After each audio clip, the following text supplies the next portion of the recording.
નમસ્કાર. આજે તારીખ 19 જૂન 2025 ગુરુવારના રોજ સાંજે 5:30 કલાકે આત્મા હોલ આશ્રમ રોડ અમદાવાદ ખાતે ઓમ કોમ્યુનિકેશન દ્વારા લેખક પત્રકાર યશવંત મહેતાના 88મા જન્મદિન પ્રસંગે શબ્દજ્યોતિ શીર્ષક હેઠળ સાહિત્ય સફર કાર્યક્રમનું આયોજન કરવામાં આવ્યું છે. શબ્દજ્યોતિ શીર્ષક અંતર્ગત માન્ય શ્રી યશવંતભાઈ મહેતા પોતાના જીવન કવન વિશે વક્તવ્ય આપશે. આપણે સૌ ખૂબ સન્માનપૂર્વક ખૂબ તાળીઓથી એમને નિમંત્રણ આપીએ કે આપ મંચ ઉપર આપનું સ્થાન ગ્રહણ કરો. આપનું સ્વાગત છે સર.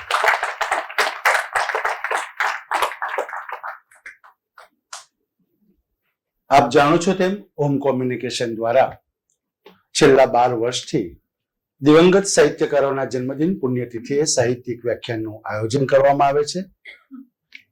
તેમજ દર મહિને શબ્દજ્યોતિ શીર્ષક હેઠળ એક હયાત સાહિત્યકારના જન્મદિનની ઉજવણી કરવામાં આવે છે. સાથે સાહિત્યના વિશિષ્ટ કાર્યક્રમો જેવા કે સાહિત્ય પંચામૃત, સંસ્કૃત પર્વ, સંત સાહિત્ય પર્વ, પર્યુષણ સાહિત્ય પર્વ, ગુજરાતી આત્મકથાના 150 વર્ષની ઉજવણી, પુસ્તક પરિચય, શબ્દ સંપદા જેવા કાર્યક્રમોનું આયોજન થાય છે. આયોજન થયેલ તમામ કાર્યક્રમો યુટ્યુબમાં સાહિત્ય વિમર્શમાં અપલોડ કરવામાં આવે છે, જેથી જે અહીંયા હાજર નથી રહી શક્યા એ લોકો આ કાર્યક્રમનો લાભ લઈ શકે. સૌપ્રથમ આપણે વક્તાશ્રીનું સ્વાગત કરીશું. માન્ય શ્રી શ્રદ્ધાબેન ત્રિવેદીને વિનંતી કે આપ આવો અને યશવંત દાદાનું સ્મૃતિ ચિહ્નથી સ્વાગત કરો.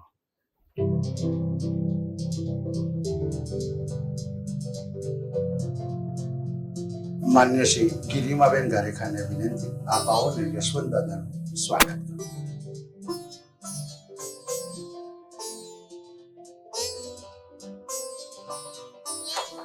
સાહિત્ય સર્જકને જન્મદિન નિમિત્તે શુભેચ્છા આપવી હોય તો વારાફરતી મંચ ઉપર આવીને યશવંત દાદાને જન્મદિન નિમિત્તે શુભેચ્છા આપી શકાય છે. સૌનું સ્વાગત છે.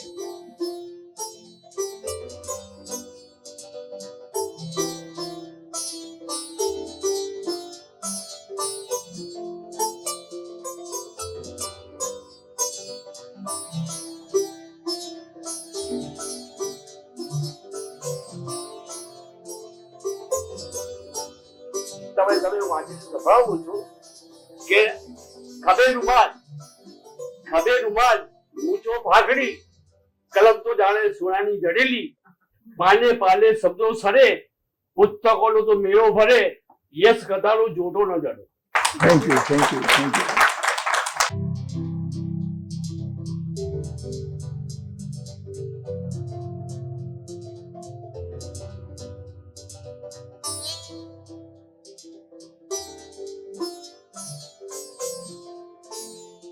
કાર્યક્રમની રૂપરેખા કંઈક આ પ્રકારે રહેશે. માન્ય શ્રી યશવંત દાદા પોતાના જીવન કવન વિશે 90 મિનિટ વક્તવ્ય આપશે. ત્યારબાદ સર્જકની સંમતિ હશે, પૂછવા લાયક પ્રશ્નો હશે તો પ્રશ્નોત્તરી પણ કરીશું. તો ખૂબ સન્માનપૂર્વક, ખૂબ તાળીઓ સાથે માન્ય શ્રી યશવંત દાદાને વિનંતી આપ આવો અને વક્તવ્યનો પ્રારંભ. ભાઈ શ્રી મનીષભાઈ પાઠક, ઓમ કોમ્યુનિકેશન, એક વિશ્વનું જેને મહાભારત કહેવાય એવું કામ શરૂ કર્યું છે, જેમણે સમાજને માટે, સાહિત્યને માટે, કળાઓને માટે કંઈક પ્રદાન કર્યું હોય એવા સૌને અહીંયા બોલાવી અને એમની પોતાની કથા એમના પોતાના મુખે કહેવડાવવાનો જે આખો અનોખો પ્રયોગ કર્યો છે, એ પ્રયોગ બદલ ભાઈને અભિનંદન. અને એ પ્રયોગમાં મને સામેલ કરવા માટે એમનો, મનીષભાઈનો ખૂબ ખૂબ આભાર. અને સામાન્ય રીતે તો બાળ સાહિત્યકાર તરીકે ઓળખાતા એક નાચીઝ માણસને સાંભળવા માટે આપ સૌ પધાર્યા, એ માટે આપ સૌનો પણ આભાર. અમે આમ તો બાળ સાહિત્ય ઉપરાંત મેં ઘણા કામ કર્યા છે. બાળ સાહિત્યમાં અમે એક નવો પ્રયોગ પણ શરૂ કર્યો છે. જૂની વાર્તા હોય, બાળ વાર્તા, એને કંઈ નવો ઘાટ આપવો, નવું સ્વરૂપ આપવું. દાખલા તરીકે પેલો જે કાગડો તરસ્યો છે એ કૂજામાં કાંકરા નાખી અને પાણી પીએ, આટલી બધી લાંબી એને મહેનત કરવી પડે. એટલે નવી વાર્તા અમે એવી બનાવીએ છીએ કે કોઈ શરબતની લારી પરથી એક સ્ટ્રો લાવી અને પાણી પીએ. એવી જ એક વાર્તા 7 ઉંછડીયા ઉંદરની. 7 ઉંછડીયા ઉંદરને પોતાની 7 ઉંછડીઓને માટે બહુ તે પસ્તાવો થતો, લોકો એની મશ્કરી કરતા. એ જ વાર્તાને મેં પછી એવી રીતે ઘાટ આપ્યો કે એના શિક્ષકે એને કહ્યું કે બેટા, શા માટે ચિંતા કરે છે? શા માટે તારી જાતને હીન માને છે? દુનિયામાં કેટલા લોકો હોય કે જેને 7 ઉંછડી હોય? આ યશવંત મહેતા 7 ઉંછડીઓ છે. બાળ સાહિત્યકાર તરીકે તો ઓળખાય, પણ નવલકથા લખી, વિજ્ઞાને લખ્યું, રહસ્યકથા પણ લખી, પત્રકારત્વ પણ કર્યું અને સાહિત્યિક સંસ્થાઓની અંદર પણ બની શકે એટલો કંઈક પ્રદાન કરવા માટેની કોશિશ કરી. આજે 7 પૂંછડીઓ છે, એ પૂંછડીની વાત આપણે શરૂ કરીએ. પહેલા તો એમણે મનીષભાઈ કહ્યું પ્રમાણે થોડી જીવનની વાત કરી દઉં. હું લખતર તાલુકો, જિલ્લો સુરેન્દ્રનગર, એમ નાનકડું ગામ લીલાપુર, એમાં એક ખેડૂત પરિવારમાં જન્મ્યો છું. મારા બાપા 150 વીઘા, અમારી ઝાલાવાડની ખેતી બહુ નબળી. અહીંયા તમારે ચરોતરમાં તો 10-15 વીઘા હોય તો એ પરિવારનો તમારે બરાબર તમે પાલન પોષણ કરી શકો. પણ ઝાલાવાડમાં 150 વીઘા ખેડીએ ત્યારે માટ પાલન પોષણ થાય ને એમાંય તો પછી 31 વર્ષે દુકાળ આવે. એ મારા બાપા એ જે 150 વીઘા ખેડતા એમાં 50-51 વીઘા એની હતી, બાકી પારકી જમીન ખેડતા. એવા પારકી જમીન ખેડી ખાનાર એક ખેડૂતનો હું દીકરો. એમાંય તે મારો નંબર 10મો. એટલે મોટી બહેનોને ભણાવવામાં, મોટા ભાઈઓને ભણાવવામાં મારા બાપા ખાસા તૂટી ગયેલા. એના જે તૂટી ગયેલો સમય એ મારો નાનપણનો સમય. પણ એવું તૂટેલું તે જે મારી માથે છત્ર હતું દોસ્તો, એ લગભગ 10.5 વર્ષની ઉંમરે હું ગુમાવી બેઠો. પણ એમની જે ભાવનાઓ હતી એ મને લાગે છે કે એ સમયે અજાગૃતિ, એ વખતે કઈ જાગૃતિ, વિચાર, ખ્યાલ હોય નહીં કે શું ચાલી રહ્યું છે, શા માટે ચાલી રહ્યું છે. પણ જે સંજોગો હોય એ મનની અંદર કંઈક સંસ્કારો રોકતા હશે. મારા બાપાને ખ્યાલ આવી ગયેલો કે ઝાલાવાડની આ ખેતીમાં લાંબી બરકત નથી. એટલે અમારા જે મોટા 2 ભાઈઓ એમને ભણાવવાને માટે એમણે તાલુકા મથકે રીતસર ઘર વસાવ્યું. પોતે એકલા રહી લીલાપુર ગામે ખેતીના કામ કર્યા અને ઘરના બધા કામ કર્યા. રસોઈથી અને વાસણો માંજવાથી માંડીને પાણી ભરવા, તળાવેથી પાણી ભરવાના હતા, કુવેથી પાણી સિંચીને લાવવાના હતા, બળદિયાના કામ કર્યા, એને છાણ વસીદા કર્યા કે જેથી મારા મોટા ભાઈઓ ભણે અને મારી આ 2 ભાઈઓ અને અમે સૌ નાના ભાંદરુઓ એ બધાને એમણે ત્યાં વસાવ્યા. એ દરમિયાનમાં ક્યારેક લીલાપુરે આવવાનું થાય, ક્યારેક ત્યાં રહેવાનું થાય લખતર. તો લીલાપુરમાં હું એકલો હોઉં, નાની બહેન હોય, બાપા હોય ને હું હોઉં. તો એકલો પછી નાનકડો મેળો હતો અમારો, ત્યાં મોટા ભાઈઓના પુસ્તકો પડ્યા હોય. પહેલા બીજા ત્રીજા ધોરણનો છોકરો હાઈસ્કૂલમાં ભણનારા છોકરાઓના પુસ્તકો ફેંદ્યા કરે. મને લાગે છે કે હું જે કંઈ બન્યો એમાં આજે મારી કક્ષાથી આગળનું વાંચન, મારી કક્ષાથી વિશેષનું વાંચન એનો એક ફાળો છે. બીજું તો એ સંજોગો હતા આઝાદી આંદોલનના. 38માં હું જન્મેલો, 42માં નાની ક્રાંતિ આવી હોય, એ બધા આમ તો શહેરોની ઘટનાઓ હતી. ગામડામાં પણ એને પડઘા પડતા. હું નાનો હતો, વાંચતા શીખ્યો અને મેં ગામના મકાનોની ભીંતો પર ઈરેના ફતવાને દફનાવો, અંગ્રેજો ચાલ્યા જાઓ, ક્વિટ ઇન્ડિયા, આ બધા સૂત્રો નાના ગામ સુધી પણ પહોંચેલા અને વાંચ્યા હોય. એટલે એ રીતે પણ થોડુંક જ્ઞાનનો, સમજણનો વિસ્તાર થતો જતો હતો. પછી તો બાપા ગુજરી ગયા એટલે વિધવા બાની સાથે મારા મોટા ભાઈ જે વિરમગામ શિક્ષક બનેલા, એમણે અમને બોલાવી લીધા અને વિરમગામમાં 4થી 5મી ચોપડી હું વિરમગામમાં ભણ્યો. અને વિરમગામમાં ટાવર નીચે MJ લાઇબ્રેરી, ત્યાં પણ મહાત્મા ગાંધી પુસ્તકાલય છે, એમાં ગાંડાની જેમ વાંચન કર્યું. શાળાથી આવતા આવતા એક પુસ્તક, અને ગ્રંથોપાલ જાણતા હશે કે આ છોકરો ગાંડા જેવો વાંચે છે, એટલે જે કંઈ માગું, જે કંઈ ખેંચું તે ખેંચી શકતા હતા. અને કેવો ગાંડો વાંચન હતો એનો મેં ક્યાંક લખ્યું પણ છે, આપણે માંથી જે ન જાણતા એને જણાવું. એક દિવસે શાળાએથી આવતા આવતા એક પુસ્તક ખેંચીને ઘેર ગયો અને મોટા ભાઈ આજે શું લાવ્યો? મેં કીધું આ લાવ્યો. એ મોટા ભાઈ જોયું, યૌવન ભાગ 2. એટલે કે ભાગ પહેલો વાંચ્યો છે? કીધું ના. જેવું મળ્યું તો પુસ્તક ખેંચ્યું. એમ ખેંચી ખેંચીને તો સેંકડો પુસ્તકો વાંચે 2 વર્ષમાં. તો બીજું 12 વર્ષનો તું છોકરો અને યૌવન વાંચે. પણ આ કહ્યું ને પેલું નાનપણથી મોટું વાંચવાની ટેવ હતી, તો યૌવને વાંચી નાખેલું પન્નાલાલ પટેલનું. એની નવલકથા, પન્નાલાલના યૌવનની વાત નથી કરતો, એ નવલકથાની વાત કરું છું. આવો વાંચનનો શોખ. એટલું જ નહીં, કંઈક સારો વિદ્યાર્થી હોઈશ, સારો બોલક હોઈશ, સારું નાટકીય હોઈશ. એટલે 5મા ધોરણમાં જ એક સ્કંદગુપ્ત નામે એક નાટક અમે ભજવેલો. એમાં કુહણોએ જે આપણા દેશ પર હુમલો કર્યો ગુપ્તોના યુગમાં, એટલે બીજી ત્રીજી સદીમાં, એને લગતું નાટક હતો.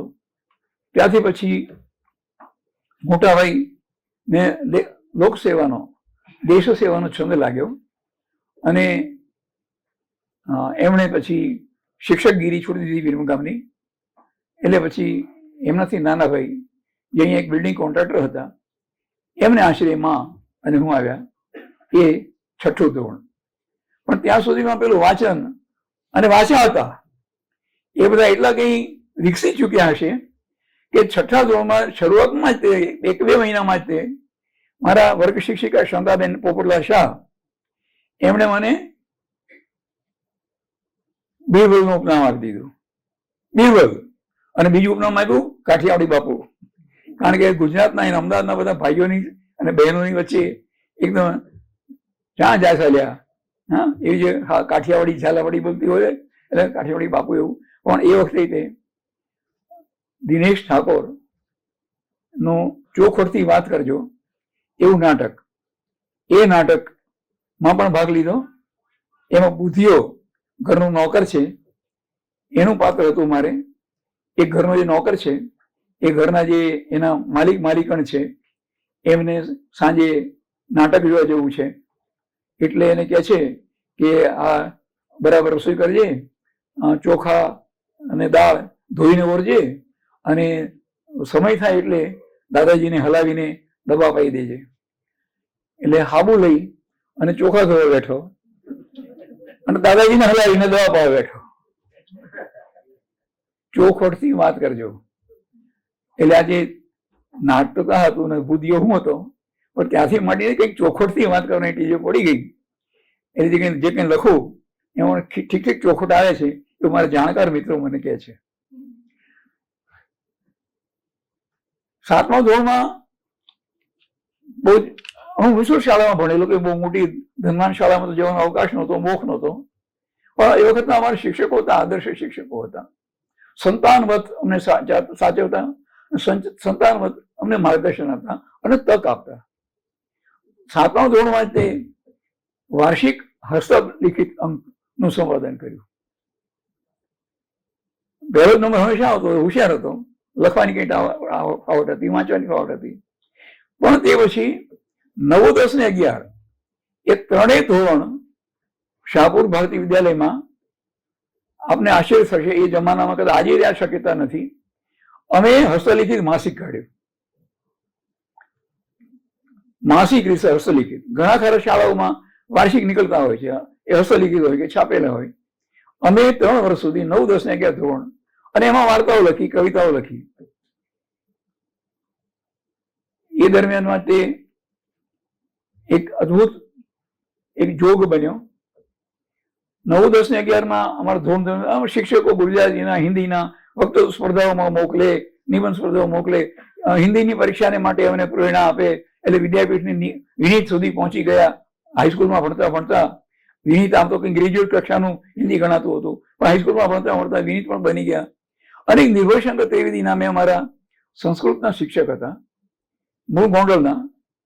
એમણે હેમંત દેસાઈ, જોરસુ પરમાર અને યશવંત, આ 3 જે વખતે વિદ્યાર્થીઓ હતા, એમને પોતાને ત્યાં બોલાવીને માર્ગદર્શન આપે, ચર્ચાઓ કરે, વાતો કરે. અને અમને ત્રણેયને કાલિદાસની એક કૃતિને ટ્રાન્સલેશન કરાયા. હાઈસ્કૂલનો વિદ્યાર્થી. આ જે યશવંત મહેતા તમે જોઈ રહ્યા છો ને, એના પાયામાં બધું છે. એને જ પરિણામે એક બહુ સિદ્ધિ પણ મળી. મેટ્રિકની પરીક્ષામાં, એ વખતે તો 1957માં જયારે મેં મેટ્રિકની પરીક્ષા આપી ત્યારે મુંબઈ સ્ટેટ હતું, એમાં ગુજરાતી હતું, સૌરાષ્ટ્રી હતું, મહારાષ્ટ્ર હતું, થોડો કર્ણાટકનો ભાગ હતો. એ સમગ્ર મુંબઈ રાજ્યની અંદર સંસ્કૃતમાં સૌથી વધારે માર્ક આવ્યા. કારણ કે આ શિક્ષક, પણ આવા શિક્ષકો દ્વારા ઘડતર થયું અને આ સિદ્ધિ મળી. એ દરમિયાનમાં તે મેં કહ્યું ને કે જે માસિક હસ્તલિખિત કરતા હતા, એમ કેટલીક વાર્તાઓ પણ લખેલી, કેટલીક કવિતાઓ પણ લખેલી. એટલે એને બળે, એ તાલીમને બળે 1956માં મને લાગે છે કે જયારે હું 10મામાં હોઉં ત્યારે સ્ત્રી જીવન, મનોહર જોધાણીનું સ્ત્રીઓ માટેનું માસિક, એમાં વાર્તા સ્પર્ધા હતી. એટલે કે વાર્તા મેં મોકલી, અને એ વાર્તા અલબત્ત જુવાનિયા એટલે કિશોરની વાર્તા કઈ સિદ્ધ તો ન હોય, એટલે ઇનામ તો ન મળ્યું, પણ મનુભાઈ જોધાણીના પ્રશંસાના 2 શબ્દો સાથે સ્ત્રી જીવનમાં છપાણી. અને એ જે વાર્તા છે, એ વાર્તા મારી ભાવનાઓ, મારી લાગણીઓ, એનું એ વખતનું પણ જે પ્રતિબિંબ પાડે છે. એક જુવાન છે, અનાથ બની જાય છે, એટલે પછી સંન્યાસ ગ્રહણ કરી અને નીકળી પડે છે, ગામે ગામ ફરે છે, જ્યાં લાગે કે ત્યાં કંઈ જ્ઞાન પ્રાપ્તિ થશે, એમાં કોઈ મઠમાં રહે. બાકી ગામે ગામ ફરી અને ભિક્ષાકૃતિ કરી અને પોતાનો નિર્વાહ કરે. ત્યાં એક ગામમાં જાય છે. યાદ રાખજો, આ 50ના દાયકાની વાર્તા છે. એટલે સેકન્ડ વર્લ્ડ વોર જે 39 થી 45 થઈ, એના પછીનો દાયકો છે.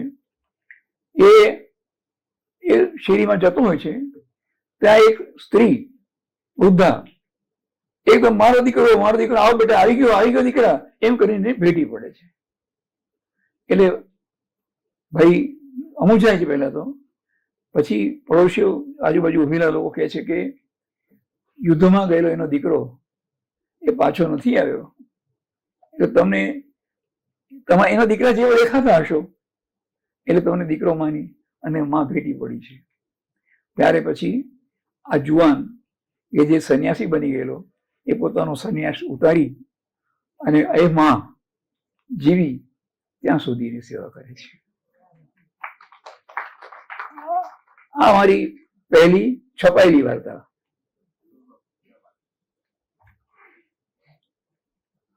એ દરમિયાનમાં ગુજરાત કોલેજમાં ભણતો હતો. એ દરમિયાનમાં અમારે કોઈ મહેમાન આવ્યા હોય, સાહિત્યકારો હોય, ઇવન સેનાપતિઓ પણ આવેલા. એ ચેટર્જી કરીને એરફોર્સના ચીફ હતા, એ પણ આવેલા.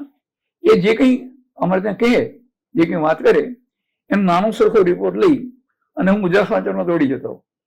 અને તો સુરેન કાપડિયા વિદ્યા, વિદ્યાર્થી અને વિદ્યાલય એ નામની કોલમ ચલાવતા. એમાં આપું એટલે એ રીતે સુરેનભાઈ મને ઓળખે. એ દરમિયાનમાં જે કંઈ સામાજિક પરિસ્થિતિ એવી ડેવલપ થઈ કે ઇન્ટરના તે વર્ષના અધોચમાં હું આધાર વગરનો થઈ ગયો. ત્યારે સુરેનભાઈ પણ એકલા હતા, હું એકલો થઈ ગયેલો. એટલે ન્યૂ કમ્ફર્ટ લોજ અહીંયા રાયખડ ત્યાં જમતા સુરેનભાઈને મેં વાત કરી કે મારે કંઈ કામગીરી જોઈએ છે. અને એને જોયેલું કે સાહિત્યની અક્ષરની કામગીરી આપણને આવડે છે. એટલે એમણે મને ગુજરાત સમાચારમાં રાખી આપ્યો. પેલા તો હું પ્રૂફ રીડિંગમાં રહ્યો. મહિનાના 40 રૂપિયાના પગારથી. પરંતુ લખવાની પેલી જે ફાવટ હતી થોડી ચોળ હતી, પણ ચાલી કહી શકાય. એટલે ઝગમગ જે બાજુમાં હતું, જેના સંપાદક સુરેન કાપડિયા હતા, પાછા વિદ્યાર્થી વિદ્યાલય ઉપરાંત એ ઝગમગનું સંપાદન પણ કરતા. એમણે મને લખવાનો પણ અવકાશ આપ્યો. અને પછી 11 જ મહિનામાં એમના સહાયક તરીકે જે પ્રફુલ્લ મહેતા, જે પછીથી HK કોલેજમાં ગુજરાતીના પ્રોફેસર થયેલા, એ MA થઈ અને પ્રોફેસર બનવા ગયા. એટલે ભાઈએ મને ઝગમગની અંદર પોતાના સહાયક તરીકે લઈ લીધો. અને એ 1960 થી માંડી અને અત્યાર સુધી એક બીજા પ્રકારની સંપાદકીનો અવકાશ મળ્યો છે. ઝગમગમાં પહેલા તો સુરેનભાઈ, પછી બહુ જ જાણીતા આપણા ચિત્રકાર અને કાર્ટૂનિસ્ટ ચંદ્ર ત્રિવેદી, રાયજીના કાર્ટૂનો આમાં જૂની પેઢીના લોકોએ તો જોયા છે ગુજરાત સમાચારમાં. એ ઝગમગના સંપાદક હતા. એ પણ સંદેશમાં ગયા. એટલે પછી ઝગમગનો સ્વતંત્ર હવાલો મને મળ્યો. મારા જીવનની જ વાત કરી દઉં. એ રીતે ગુજરાત સમાચારમાં નોકરી કરતા કરતા જીવનની એક જે બીજું પાસું 1965માં આવ્યું. તે મેં કહ્યું ને, હું તો એકલો હતો અને મારી વિદ્યા માને આશરે હતો. પણ અમે કંઈ પ્રીતમનગર રહેવા ગયા અને એક ગેરેજમાં જ રહેતા હતા. પણ સામે બારણે એક યુવતી, એક વિદ્યાર્થીની, મારો એક ગાંડીયો મિત્ર કહે કે એને જરા અંગ્રેજી ભણાવજે ને, આપણે અંગ્રેજી સારું આવડતું થોડુંક. એટલે કંઈ અંગ્રેજીને બહાને એને મળવાનું બન્યું.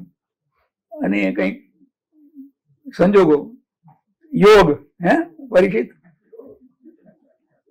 એમની સાથે લગ્ન કરવાનું બન્યું 62ની 11મી ડિસેમ્બર.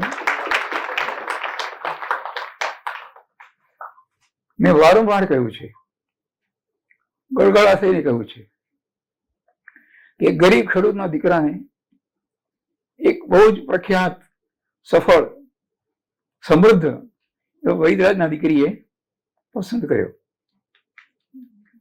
વધારે નહીં બોલી શકું. અને અમારા જીવનની બહુ જ મોટી સફળતા એ છે કે અમારા મોટા દીકરી સાયકિયાટ્રિસ્ટ છે. અત્યારે સુરતની ગવર્મેન્ટ મેડિકલ કોલેજના હેડ ઓફ ધ ડિપાર્ટમેન્ટ છે. વચ્ચે તો સુરતની મેડિકલ કોલેજના ડીન પણ બન્યા હતા અને હોસ્પિટલના. એનાથી નાના દીકરી છે અમારા, એ વડોદરા છે, ઇન્કમ ટેક્સમાં છે. અને અમારો દીકરો MCA, master of computer applications, Ishan. એકવાર એ જે નોકરી કરે છે તે ગેટવે ટેકનોલોજીમાં અમને વડીલોને બોલાવેલા એના માલિકે. ત્યારે પછી પ્રવચન કરતા કરતા એમણે એક વાક્ય કહેલું કે અમને જયારે વધારે મુશ્કેલી કોઈ પ્રશ્ન તમારી સામે આવે ને, ત્યારે અમે ઈશાનને યાદ કરીએ છીએ. આથી મોટી સાર્થકતા. અને એ પછીની પેઢીએ તે અમારા દીકરીના દીકરાની દીકરી બધા એકદમ પ્રખર છે ભણવામાં. એમાં દીકરાની દીકરીને તો વાત કહી દઉં, માત્ર 15 વર્ષની ઉંમરે એણે 160 પાનાની નવલકથા લખી. એટલે આ જીવનની જે સાર્થકતા છે એ સાર્થક છે. હવે વાત કરું બાળ સાહિત્યની. મેં આપને કહ્યું એ પ્રમાણે હું ઝગમગની અંદર જોડાયો. એટલે કામને શીખે એવું પણ થોડું થયું. થોડીક રુચિ પણ હતી, ક્ષમતા પણ હતી અને સાધન મળ્યું. એટલે આમ તો શાંતિ કાકાએ અમને ઘણા લેખકો કરી આપેલા કે આ લખશે ને આ લખશે ને, મારા પહેલા પાના લેખક જે ભીખુ હતા, કોમળભાઈ હતા, પણ ક્યાંક 2-4 પાના ખાલી પડે ને સંપાદક લખે. એમ લખતા લખતા લખવા માંડ્યું અને ઘણું લખ્યું. એમાં મારા એક મિત્ર જેનું નામ હું હંમેશા બહુ પ્રેમથી દઉં છું, એ પહેલા મારી પહેલા ઝગમગમાં હતા, રમેશ ડા દેસાઈ. એમણે મને સુझાડ્યું કે કેવી રીતે લખાય, અને એમની પ્રેરણાથી એમણે આપેલા ખ્યાલથી એ વાર્તા મેં લખી, પાલખીના પૈડા. અને એ માત્ર 210 લીટીની ચોપડી, 16 પાનાની પુસ્તિકા, એને રાજ્યનું ઇનામ મળ્યું. એટલે આ વિચાર કે માણસનું પહેલું જ પુસ્તક હોય અને એને ઇનામ મળે, એને કેટલું પ્રોત્સાહન આપે. એ વાર્તા પણ આપને કહી દઉં, નામે કહી 210 લીટીની વાર્તા. એક રાજા છે, સારો રાજા છે. આમ તો સારા રાજા બહુ ઓછા હતા આપણા દેશમાં, દુનિયામાં. આ સારો છે, ગામે ગામ ફરે છે, ઘોડા પર બેસીને જાય છે, લોકોનો સુખ દુઃખ પૂછે છે, સુખ દુઃખ દૂર કરે છે, સુખને માટે કઈ જોગવાઈઓ કરે છે. પણ એક વાર એવું બને છે કે એનો જે ઘોડો છે એનો શામળ એ માંદો પડી જાય છે. એટલે રાજા તો ચિંતા કરે છે, હવે મારે ગામે ગામ જવું કેવી રીતે, લોકોના સુખ દુઃખ પૂછવા કેવી રીતે. ત્યારે એ જે શામળ છે એનો તે ઠાણિયો એટલે ઘોડાનો રખેવાળ, એ ઠાણિયો નામ રામુ. એ રામુ આવીને કહે છે કે સાહેબ એમ કરો, આ તમારી જે પાલખી છે, તમારું સિંહાસન, એ સિંહાસનની આગળ પાછળ 2 દાંડા લગાડો અને 2 જણા આગળ અને 2 જણા પાછળ ઉંચકે, એટલે ગામે ગામ તમે જઈ શકો. એટલે આ રીતે એક પાલખી બની, એને 2 જણા આગળ ઉંચકે, 2 જણા પાછળ ઉંચકે. પણ ગામે ગામ જવામાં વચ્ચે નદી આવે, નાળ આવે, પહાડ આવે, પર્વત આવે, રણ આવે, ખીણ આવે, વનસ્પતિ આવે, એટલે બધાને બહુ ત્રાસ થાય. રાજા નહીં તે ઊંચા નીચા થવાનું થાય. એટલે પેલો રામુજીને કહે છે કે એમ કામ કરો, ઊંચકવા કરતા ઠેલું સહેલું, એટલે એને 2 બાજુ કંઈક લગાડી દો. પેલા પાટિયા લગાડ્યા, પછી એ જ રામુની સૂચનાથી એ પૈડાના ખૂણા કાપી નાખ્યા, એટલે પૈડા બન્યા, પાલખીના પૈડા. અને પછી તો ગામે ગામ ઠેર ઠેર લોકોએ પોતાના વાહનોને, પોતાના યંત્રોને, પોતાના સાધનોને પૈડા લગાડ્યા. એક વાત તમે જુઓ, આજે આમ તો પહેલી વાર્તા નથી, પણ પહેલી જ વાર્તા કે જેને કઈ પ્રોત્સાહન મળ્યું ઇનામના રૂપમાં, એમાં વાર્તાની સાથે વિજ્ઞાન છે. Invention of will in form of story. એટલે આજે કંઈક નાનપણથી તે વિજ્ઞાન પણ વાંચવાની જે ખૂબ ટેવ હતી, દેવપ્રસાદ ચટ્ટોપાધ્યાય ને ચકા ભટ્ટ ને શંકર પંડ્યા ને એ બધાને વિજ્ઞાન વાંચ્યા જ કરતા હતા. એ જે સંસ્કાર હતા એ આ ઇનામ પ્રાપ્ત વાર્તાની અંદર આવ્યા. એટલે આ મારો બાળ સાહિત્ય ત્યારથી માંડીને મેં આનંદની સાથે સાથે કંઈક જ્ઞાન આપવાની પણ ખૂબ કોશિશ કરી છે. એટલે બાળ વાર્તાના પુસ્તકો તો છે, બાળ કવિતાના પુસ્તકો પણ છે, પણ વિજ્ઞાનના પુસ્તકો પણ અમારા ઘણા છે. એટલે મારા બાળ સાહિત્યની અંદર આપ જોશો કે વિજ્ઞાનના સાહિત્ય પુસ્તકો પણ ખાસા છે. અને હંમેશા પછી તો ખ્યાલ આવ્યો કે આપણા રાજબંધારણની અંદર પણ કલમ 51A માં સૂચ્યું છે કે વૈજ્ઞાનિક વિચારસરણીનો દરેક નાગરિકે પ્રચાર કરવો. દરેક નાગરિકની એક મૂળભૂત ફરજ તરીકે આવે છે કે વૈજ્ઞાનિક વિચારસરણીનો પ્રસાર કરે. એ મારે તો હૈયે વસી ગયેલી છે, વૈજ્ઞાનિક વિચારસરણીનો પ્રસાર. આ મારી બાળ સાહિત્ય. આમ તો બાળ સાહિત્યમાં મેં દુનિયાભરની વાર્તાઓ પણ લાવ્યો, દેશ દેશની ચાતુરી કથાઓને, દેશ દેશની જ્ઞાન કથાઓને, દેશની શૌર્ય કથાઓને, દેશની સાહસ કથાઓને, અને દેશના દુનિયાભરના બાળકો માટે, નાના વાચકો માટે ઉપયોગી એવા ક્લાસિક્સ પણ લાવ્યો. હોમરનું ઇલિયાડ, હોમરનું ઓડિસી, શાહનામા, ઈરાનનું મહાકાવ્ય, એ પણ બાળકોને માટે હું લાવ્યો. એ મારું બાળ સાહિત્યની વાત. અને એની અંદર મને ખૂબ પ્રોત્સાહન પણ મળ્યું, જેમાં પહેલી જ વાર્તાને પહેલા પુસ્તકને મળેલું, પછી તો બીજા વર્ષે ત્રીજા વર્ષે ત્રીજાને એને મળી ગયેલું. એ પછી એ સમય એવું હતું મનીષભાઈ કે અમારી અગાઉના જે લેખકો હતા ને એ 20 ઇનામો લઈને બેઠેલા. એટલે રાજ્ય આપણું 1960માં ગુજરાત રાજ થયું ત્યારે શિક્ષણ ખાતું આ બધા ઇનામો આપતું.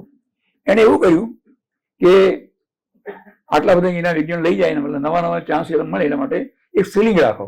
તો 3 ઇનામોનું સીલિંગ, 3 ઇનામોની ટોચ મર્યાદા.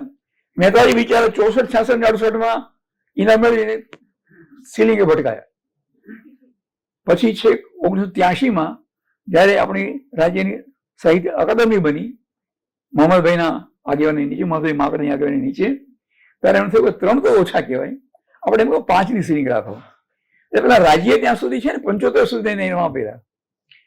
અને મિત્રો, આપને જાણીને આનંદ થશે કે મહેતાજી પછી 77 78 એના તરત મળી ગયા. એટલે મેં તો પાછું હિતે ફટકાયા. પણ કોઈ જ એને મને કોઈ જ રંજ નથી. મારી પછીની પેઢીના જે લેખકો એમને ચાન્સ મળે છે, આઈ એમ હેપી. મને 5 થી વધારે એના NCERT-ના 5 ઇનામ મળ્યા. જ્યારે રાષ્ટ્રીય સાહિત્ય અકાદમી એ 1954 થી આમ તો સાહિત્ય માટે ઇનામ આપતી, પણ મોટેરાઓના નવલકથાઓ, વિવેચનો, કાવ્ય સંગ્રહો, નિબંધ સંગ્રહો, હાસ્ય લેખકો એને ઇનામ મળતા. પણ 2010માં આપણા મહાકવિ રવિન્દ્રનાથ ઠાકુર એમની 150મી જયંતિ આવી ત્યારે કોઈકને સૂચ્યું દિલ્હીમાં કે રવિ બાબુએ તો બાળ સાહિત્ય પણ લખેલું, અને આપણે અત્યાર સુધી બાળ સાહિત્યકારોને નિગ્લેક્ટ કરતા રહ્યા છીએ.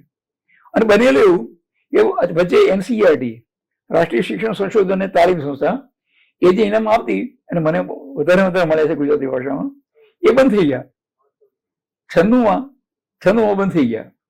એટલે પછી આ લોકોએ જયારે નક્કી કર્યું કે સાહિત્ય અકાદમી દિલ્હી એ રાષ્ટ્રીય સાહિત્ય અકાદમી એ પણ બાળ સાહિત્ય માટે ભારતની એ લોકોએ મંજૂર કરેલી 24 ભાષામાં ઇનામ આપે, ત્યારે આપ સૌના શુભેચ્છાથી અને મારા વડીલોના આશીર્વાદથી હું પહેલો પ્રસન્ન થયો.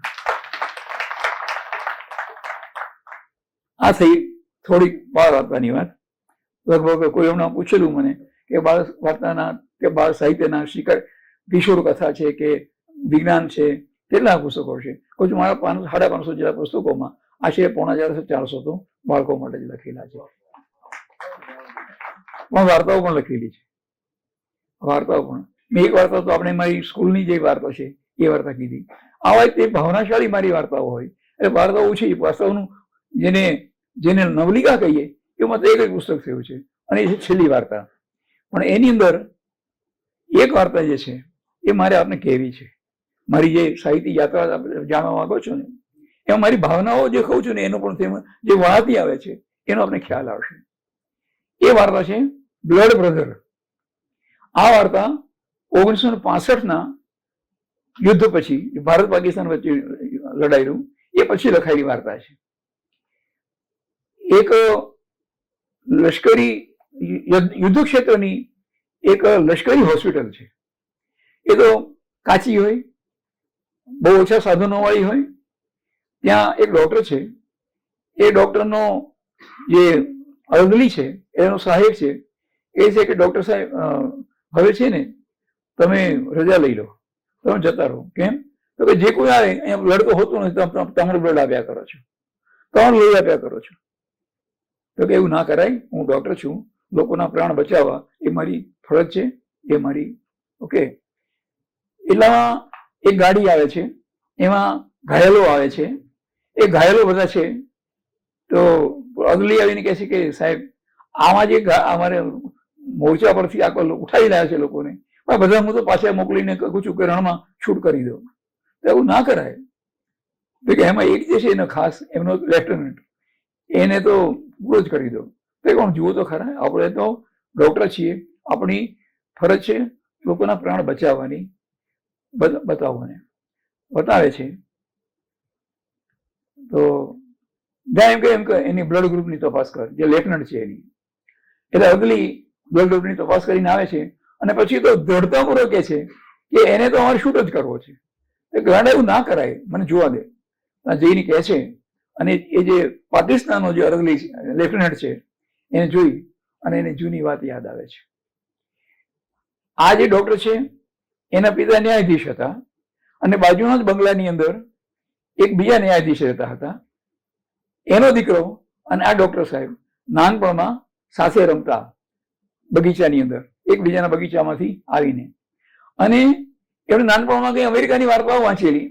એમાં અમેરિકાની એક વાર્તામાં એવું આવેલું કે અમેરિકાના રેડ યુનિયનો પોતાની ટચલી આંગળી એક નાનકડો છેદ મૂકી અને એકબીજાના લોહી ભેગા કરે, અને તે બીકમ બ્લડ બ્રધર. અર્ગલીને કહે છે બેટા એના ઓપરેશનની તૈયારી કરો. પણ કેમ? તો તને ખબર છે આ તો મારો ભાઈ છે. આજે આ વાત કોઈને રૂચે કે ના રૂચે, અમે જે વિશ્વભરની માનવતાની એકતા માનનારા છીએ એનો પડઘો છે.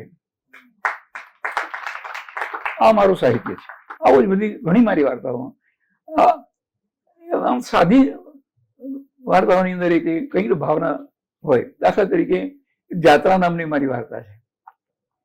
એમાં એક જુવાન છે, એ પરણે છે અને પત્નીજી જલ્દી જતા રહે છે, એની સેવા જ એની કરવી પડે છે. પછી માતાજીની પણ એને સેવા જ કરવી પડે છે. એમ કરતા કરતા કંઈક માણસ 50 વર્ષનો થઈ જાય છે. અને દરમિયાન એને ગામના લોકો તો અંબાજીની જાત્રાએ જાય ને, બેચરાજીની જાત્રાએ જાય ને, દ્વારકાની જાત્રાએ જાય ને, ફલાણી જાત્રાએ જાય ને. એટલે તું ચાલ ને, નથી જતો. હા પછી એકલો થઈ જાય છે. પછી કહે છે કે ચાલો હવે હું આવું તમારી સાથે પગપાળા જાત્રાએ. અધોચે એક માંદો પડી જાય છે માણસ. હું ટૂંકમાં કહું છું, આખી વાર્તા છે. આની સેવા મરી જાય છે, એ તો મરી જાય છે. એટલી બધું પેલા આઘાત લાગ્યો છે પેલા યાત્રીને. તો કે હવે એનું કોણ? કોઈ હતું ને, એ પણ એકલો હતો. તો એને ચિઠ્ઠી મળે છે, ફલાણા ગામનો છે. એટલે એના શબને એક ગામે લઈ જવાની જોગવાઈ કરે છે અને ત્યાં એના અંતિમ સંસ્કારની જોગવાઈ કરે છે. ત્યાં સુધીમાં પેલી જે દ્વારકાની જાત્રાનો જે સમય હતો એ તો પૂરો થઈ જાય છે અને પાછો આવે છે. મારે મન સાચી જાત્રા આ છે. ચેતન નામે જે બાળ સાપ્તાહિક હતું એમાં લખેલી. ત્યારથી માંડીને ચેતન શબ્દ મને બહુ ગમતો હતો. એટલે હમણાં પછી જયારે નવચેતનનું સંપાદન મળ્યું ત્યારે મેં પછી એ વાત યાદ કરી હતી. હવે મેં કહ્યું હું તો 7 પૂંછડી ઊંધો છું. એક પૂંછડી નવલકથાની છે. નવલકથામાં દોસ્તો થોડી ઘણીને 40 લખી છે, નાની મોટી. અને એમાંય તે કંઈક તો આ ભાવનાશીલતા કે સિદ્ધાંતશીલતા કે માનવતાનો સંસ્કાર. દાખલા પહેલી જ મારી નવલકથા છે, નામ બહુ સારું નથી, ઝુકે બાદલ ચૂમે ધરતી. ઝુકે બાદલ ચૂમે ધરતી એવું આમ થોડું રહસ્ય કથા પ્રકારની વાર્તા છે. પણ એનો જે પાયાની જે વાત છે, જે પાયાનો જે એની અંદર જે જેહાદ છે એ છે ફાંસીની સજા સામેની જેહાદ. ફાંસીની સજા મારા મતે માનવ જાતનું જે જંગાલીપણું જે બાકી રહ્યું છે એનો આ અંશ છે. એનો આ હજુ બચી રહેલો છે. દુનિયાના આશરે 50 દેશો એવા છે કે જેમણે ફાંસીની સજા રદ કરી છે. ફાંસીની સજા કરીને તમે શું કરો છો? એનો નિકાલ કરો છો. ઉલટો એને પસ્તાવાનો સમય નથી આપતા. તમે એને છેલ્લા શ્વાસ સુધી જેલમાં રાખો, એને ઘંટી ફેરવાવો, એને સુથારીને લોહરીકામ કરાવો, એને પસ્તાવો થવા દો. તો એ પસ્તાવાની વાત કરી એને મળવા આવનારા એને સગાવાલાને કહેશે. અને સગાવાલા એ સંસ્કાર કહેવાશે કે ભાઈ કોઈની ગાંધીદાદુ કહેતા હતા ને, ગાંધીદાદા કહેતા હતા ને કે a hand for a hand an eye for an eye. હાથના બદલામાં હાથ અને આંખના બદલામાં આંખ. એ જો આપણે અપનાવ કરીશું તો આખી દુનિયા ઠૂંઠીને આગળ થઈ જશે. વેર ઝેર આ મારે મતે મોતનું સજા એ માનવી જાતના વેર ભાવનું એક આખો આવિર્ભાવ છે. પછી તો મેં એ વિશે ઘણા લેખો કર્યા અને યજ્ઞ પ્રકાશન વડોદરા સર્વોદયવાળા મિત્રો એમણે મૃત્યુદંડ એક ચર્ચા એમ કરીને એક પુસ્તિકા પણ તૈયાર કરી છે. પણ એક મારી નવલકથા છે, હવે બબરીક નવલકથા. મને આમ તો એક ન્યૂઝ આઈટમ મળેલી કે મુંબઈના કોઈ એક શેઠિયા, એમની કોઈ એક ઉપપત્ની હતી, એનાથી એક દીકરો થયેલો. એ શેઠિયા પછી એ બાઈને ઘેર મોસાળ પામ્યા. એ બાઈ એટલી ખાનદાન કે એના શબને એને ઘેર પહોંચાડ્યું. અને પછી એ જે શેઠિયો હતો મિલ માલિક, એના ભાઈઓ એની સામે પણ ના જોયું. આ ભાઈ પારકા ઘરકામ કરીને વારકા દહોલા કરીને આ દીકરાને ઉછેર્યો. પણ પછી જમાનો એવો આવી ગયેલો કે એને કઈ નોકરી ન મળે. નોકરી ન મળે એટલે આખરે પછી છેવાડે જયારે દીકરો બહુ જ નિરાશ થઈ જાય છે ત્યારે એની માં લક્ષ્મી કહે છે કે બેટા ફલાણે ત્યાં જા અને એમને જઈને કહે છે કે હું ફલાણી લક્ષ્મીનો દીકરો છું, તને નોકરી મળશે. એટલે જાય છે, નોકરી મળે છે. પણ જુઓ, મિલ માલિક અને જેને પોતાનો દેહનો વ્યાપાર કરવો પડે છે એ સ્ત્રી, એક દલિત સ્ત્રી, પીડિત સ્ત્રી, એનો દીકરો. પછી ત્યાં નોકરીમાં પછી આ જે કશ્મકશ શરૂ થાય છે, હડતાળો ને આ ને તે ને, એમાં આખરે પછી એ છોકરો કામદારોના પક્ષે આવે છે. એના પાયામાં વાત બબરીકની છે. ભીમસેનને જ્યારે કૌરવોએ ઝેરવાળા લાડુ ખવડાવી દીધા અને નદી પર નાખી દીધો અને પાતાળે પહોંચ્યો, ત્યાં પાતાળની રાજકુમારી એને જોઈને મુગ્ધ થઈ ગઈ અને એની સાથે લગ્ન કર્યા અને એનાથી એને એક દીકરો થયો. એ દીકરાને એને પાળ્યો પોષ્યો. દરમિયાનમાં ભીમસેને તો પૃથ્વી ઉપર હસ્તિનાપુરમાં અને ઇન્દ્રપ્રસ્થમાં ઘણા કામ કરવાના હતા એટલે જતો રહેલો. પણ પાતાળની અંદર વાત આવે છે કે જ્યાં તો કૌરવ અને પાંડવોની વચ્ચે યુદ્ધ છે, તે કે મા પાંડવ નહીં મારા પિતાજી, કે હા તો મારે એમની સહાય માટે જવું જોઈએ, હું એનો દીકરો છું, જુવાન થયો છું હવે, પણ હું એને ઓળખીશ કેવી રીતે? એટલે એની માં છે એને એક સાદું લોજિક આવે છે. દોસ્તો, આ સાદું લોજિક મારા પણ જીવનની અંદર હંમેશા કામ કરતો રહ્યું છે. સાદું લોજિક એ છે એની માનું, નાગ કુંવરીનું, કે કૌરવો 100 છે અને પાંડવો 5 છે, એટલે પાંડવો હારશે, હારતા ને પક્ષે લડજે. એટલે 100 સમય તો આ બબરીક યુદ્ધના ખેલ જુએ છે અને પછી જે હારે છે એના પક્ષે એટલે ઉલટો પાંડવોને સામે કચર ઘાણ કાઢી નાખે છે. પણ સિદ્ધાંત આ છે દોસ્તો, હારનારને પક્ષે લડવું. અને એટલે પત્રકાર સંઘની અંદર રીતે જો હું ભાઈ જો સતત તમારી સાથે રહ્યો હું, તો આ સંસ્કાર છે, હારતાને પક્ષે, પીડિતને પક્ષે. આવી લગભગ બધી નવલકથાઓ મારું આવા જ કંઈક ના કેટલીક ખાલ કે બજારને માટે પણ લખી છે. કારણ કે ગુજરાત સાંચળની નોકરી મેં 1988માં 50ની ઉંમરે છોડી દીધી. પછી કેટલું રોજી રોટીને માટે થઈને કામ કરવાનું હતું, એટલે શુદ્ધ જેને રહસ્ય કથા કહેવાય. પણ એમાંય તે મેં ક્યાંય સેક્સ, ક્રાઇમ એ બધું આવવા દીધું નથી. વિજ્ઞાનના ખૂબ પુસ્તકો લખ્યા અને કદાચ ગુજરાતી ભાષામાં વિજ્ઞાન વાર્તાઓ આપનાર, હું લખનાર નહીં કહું, દુનિયાભરમાંથી લાવી અને હું વાર્તાઓ આપું છું. પણ કદાચ મેં જેની વિજ્ઞાન કથાઓ આપી છે, જેની રહસ્ય કથાઓ આપી છે, એવું કદાચ કોઈએ નથી આપ્યું. પણ એની પાછળ જે મેં શરૂઆતમાં કીધું એ જ મારું લોજિક છે, એ જ મારી ભાવના છે કે લોકો વૈજ્ઞાનિક રીતે વિચારતા થાય. વિજ્ઞાન તમારા તર્કને પડકારે છે, રહસ્ય કથા તમારા તર્કને પડકારે છે. એમાંય મારી તો જે અત્યાર સુધીમાં જે સેંકડો રહસ્ય કથાઓ લખાણી, 1990 થી તો દર અઠવાડિયે લખું છું, એટલે 36 વર્ષ થયા. હા, એમાં એક જ અદભુત એક એની ખાસિયત છે કે વાર્તાને અંતે હું વાચકોને સૂચવું છું કે બોલો ગુનેગાર કોણ હશે અને શેને આધારે ડિટેક્ટિવે કે પોલીસ ઓફિસરે એને પકડ્યો હશે. એટલે તમને તર્ક લડાવવા માટે, તમને વિચાર કરવાને માટે, તમને કંઈક શોધ કરવાને માટે પ્રેરે એ જાતની મારી રહસ્ય કથા હોય છે. લોજિકલ શૈલીની, એટલે તર્ક શક્તિનો જેની અંદર ઉપયોગ હોય એવી રહસ્ય કથાઓ લખી છે. આ મારી વિજ્ઞાનની વાત. કવિતા બહુ નથી લખી, એમાં મોટેરા માટે તો જે લખી છે એ બહુ પ્રસિદ્ધ નથી થઈ. પણ નાનેરા માટેની કવિતાઓ તો ઘણી, ખાસ કરીને જ્યારે ઝગમગમાં હતો ત્યારે, અને તે પછી જ્યારે 230 અઠવાડિયા મહિના સુધી બાલ આનંદનું સંપાદન કરવાનું મળ્યું, ત્યારે એક તક મળી. 2-4 જણા મારા પર નારાજી થયેલા કે મેં છેલ્લું પાનું તમે લઈને બેસી ગયા છો, તમારી કવિતા છાપો. પણ બાળકોને ગમે એવી કવિતાઓ કરી અને કવિતામાં પણ મેં આ રીતે કામ કર્યું છે. અને એક જે મારું પાસું છે એ છે પત્રકારત્વ. મેં કહ્યું ને, જિંદગી આખી પેલા 7મા ધોરણથી જે કર્યું ને સંપાદન, એ પત્રકારત્વ. 9, 10 ને 11માં જે હસ્તલિખિત કર્યું એ દરમિયાનમાં ઘણી વાર એવું હતું, એ તો નહેરુના સમયનો યુગ હતો અને વેકેશનમાં અમે લોકો હાઈસ્કૂલના વિદ્યાર્થીઓ કોઈ ગામે જઈ અને શ્રમ શિબિર કરતા. કાં તો તળાવ ગાળીએ, કાં તો રસ્તો બનાવીએ, કંઈક ના કંઈક ગ્રામ વિકાસના કામો કરતા. પણ ત્યાંય તે કોઈ વળી મહેમાન આવ્યા હોય, કોઈ નેતા આવ્યા હોય, કોઈ સાધુ પુરુષ આવ્યા હોય, કોઈ સમાજ સેવક આવ્યા હોય, કોઈ સાહિત્યકાર આવ્યા હોય, આજુબાજુ કોઈ લેખક આવ્યા હોય, તો એ એમના પ્રવચન હોય.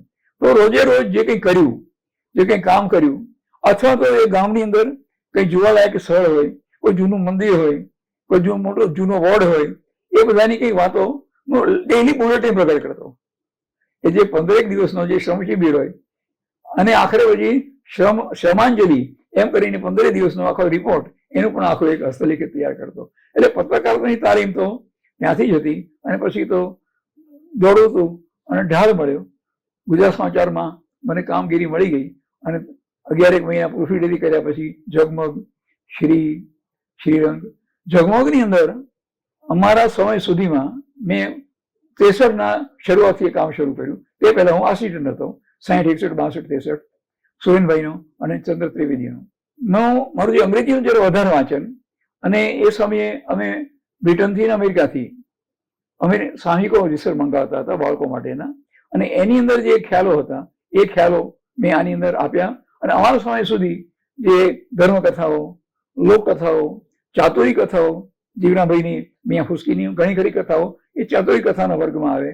રાણી ચતુર્વાની કથાઓ એ પણ ચાતુરી કથાના વર્ગમાં આવે. કે કંઈક સાદી કવિતાઓ કે દેશપ્રેમની વાતો, એ બધી વાતો હતી.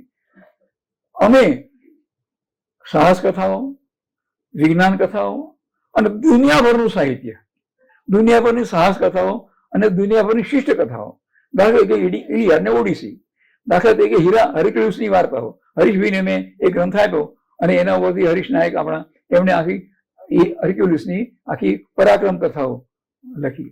એટલે આ ઉપરાંત મોટા મોટું જે અમે જે ફેરફાર કર્યું છે બાળ સાહિત્યની અંદર, બાળ સાહિત્યના પત્રકારત્વની અંદર, તે અત્યાર સુધી બાળકની જ્ઞાનેન્દ્રિયોને પડકારે કે બાળકની જ્ઞાનેન્દ્રિયોને કામે લગાડે એ જાતનું સાહિત્ય બહુ ઓછું આવતું છે. કે બધી ચાતુરી કથાઓ, અને ચાતુરી કથાઓમાં તો પાછું છેલ્લે લેખકો એનું જે કંઈ ઉકેલ હોય, જે કંઈ રહસ્ય હોય એ તો ખોલી દીધેલું છે.